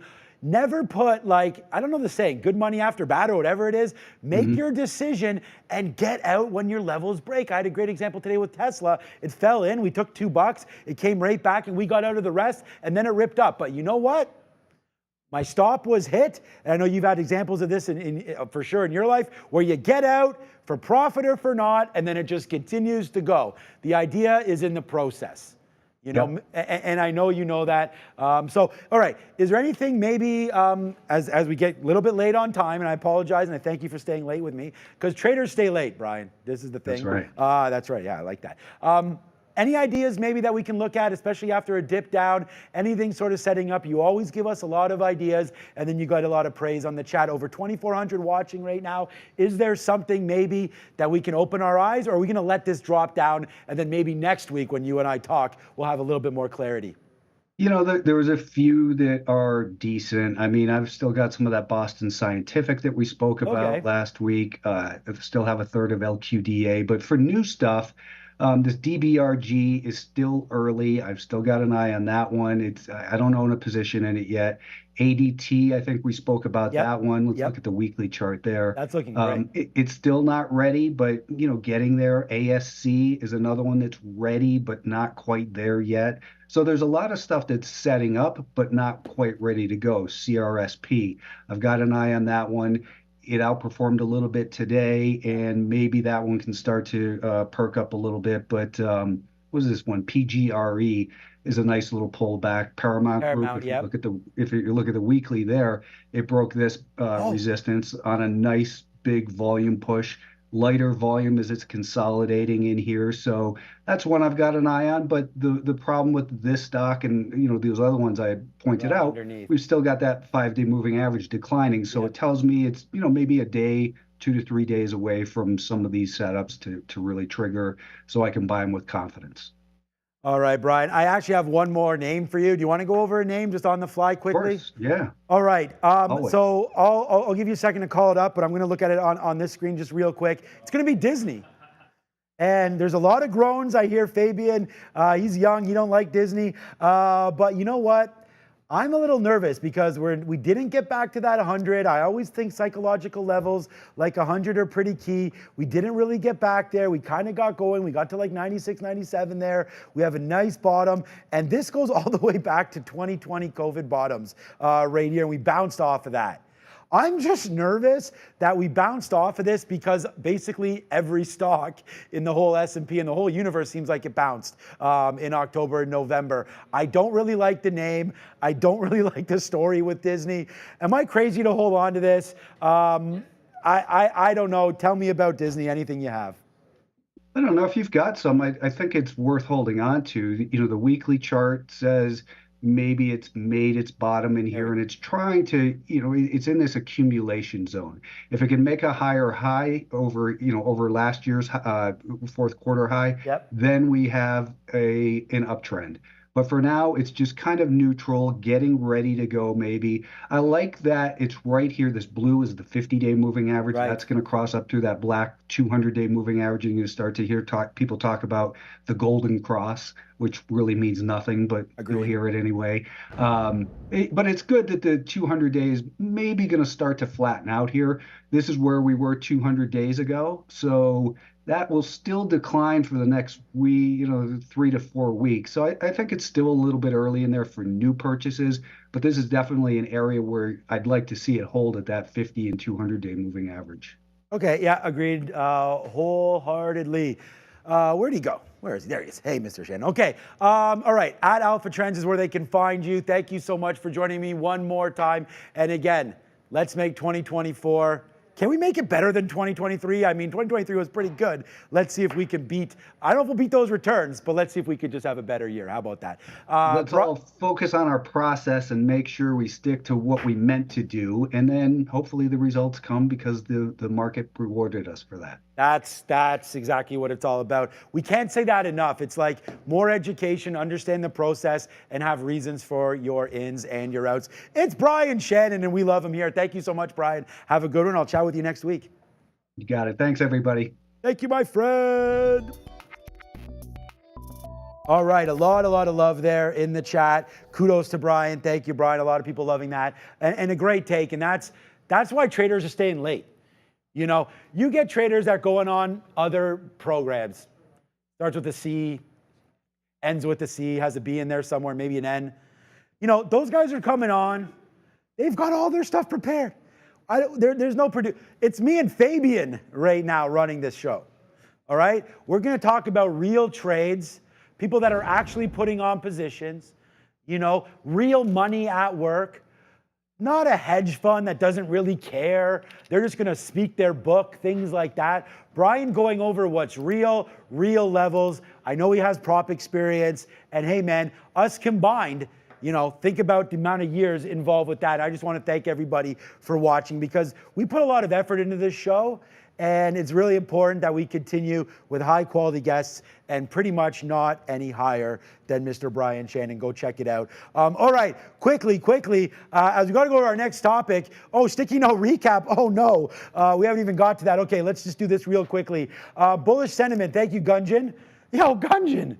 I'm going to stop asking you to come on the show. But right now, nice move up. I just want everyone to check this out. Bullish sentiment among investors is hovering around the highest levels since 2021. And I just wrote to that, when sentiment is super high, not a good sign sometime. When everybody is in the same boat, it tends to sink. Too much weight, everyone thinking the same way. Let's wait to see. I'm not necessarily, overly bullish on the market, but I'm also not very bearish as well. And I hope that you sort of got the sense of that from Brian and myself. Another thing here, we just had Brian on. We ain't done. Nepa. All right, I know you got to go, my guy, and we're gonna let you go very, very soon. U.S. stock market winners and losers of 2023. Go find that. Thank you, Brian, for that one. And I just want to say this: no matter what we all think about Mr. Elon Musk and Tesla, nice AI-generated picture, but just look at this. These are annual deliveries. 10 years ago, man, 22,000 cars. 22,000 cars 10 years ago. 1.8 million. Today. Just look at this. Tesla's not a new story, continues to make moves to the upside. And come on, man, no matter what you think about this, show some love to Tesla. And I'm not pumping my own book. I don't know if I love Tesla or not. All right, real quick, we'll talk about that as we go. All right, what did we talk about on the sticky note today? Pretty simple stuff, man. We really love the Apple short. That banged it out all day long, baby. This was the #1 stock. And again, I have to be careful what I say on the main show because we all trade differently. I have to keep saying stuff like that. But at the same time, man, you guys know what's good. 190 break, 189 break to the bottom. We had this all day. 185 out. Great short. At the end of the day, 184 and change, man. If you're rolling with me, that's a $4 winner. Take it or leave it. What else was on there? XOM. Why did we like the long? It's above 100. That really started to work out, man. That XOM long. Talk about something that we didn't have. But again, if we're going to review our sticky note, why did we like the long? Look at this. No matter what, I don't have the trade, fine. This is why we're reviewing this. Forget about the price. We wrote down right here. This gets written at 8 o'clock, baby. XOM long. This is just where I'm looking at it. Oil back in play. Long, long, long. We like it. But look at this. Boom. If you like the long in XOM, just take it. How does $3 taste? Bang. All right. Tastes delicious. That's right. Yeah, that's funny, man. This Fabian guy. All right. How about Boeing? How about this? Boeing downgrade today. It's 255 short, right? We talked about Boeing. Where is it right here? Goldman Sachs with the downgrade. So look at Boeing. Here's 255 right here. See ya. That's $4. Bang. That's a sticky note. So that's 1 for 1. That's 2 for 2. And again, sometimes these won't work. But what about Affirm? Sean, tell me you took Affirm. Well, if you want to know about that one, bang. You think you guys like this segment? I mean, I don't know. I'm just coming up with stupid stuff all the time. But here's Affirm. There it is, $48 short. Where's my dollar club?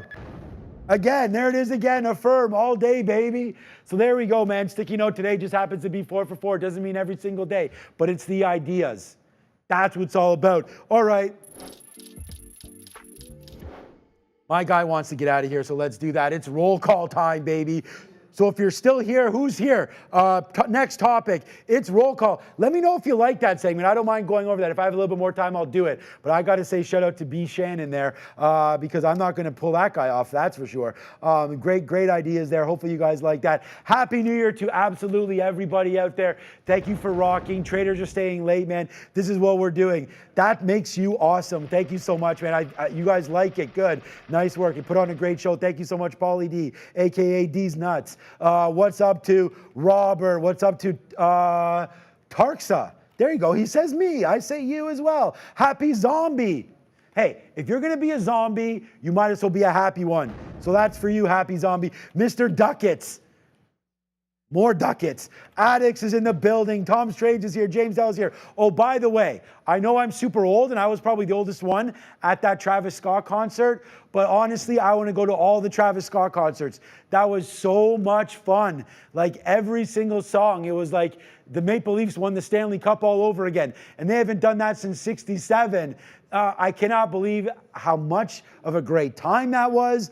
Thank you to my lovely wife for going with me, man. We had a great time. Make sure you follow me at TraderTV Sean and on Instagram, man. I put some pictures up of that one. Man, I felt old, but that was so much fun. I want to go back to that over and over and over again.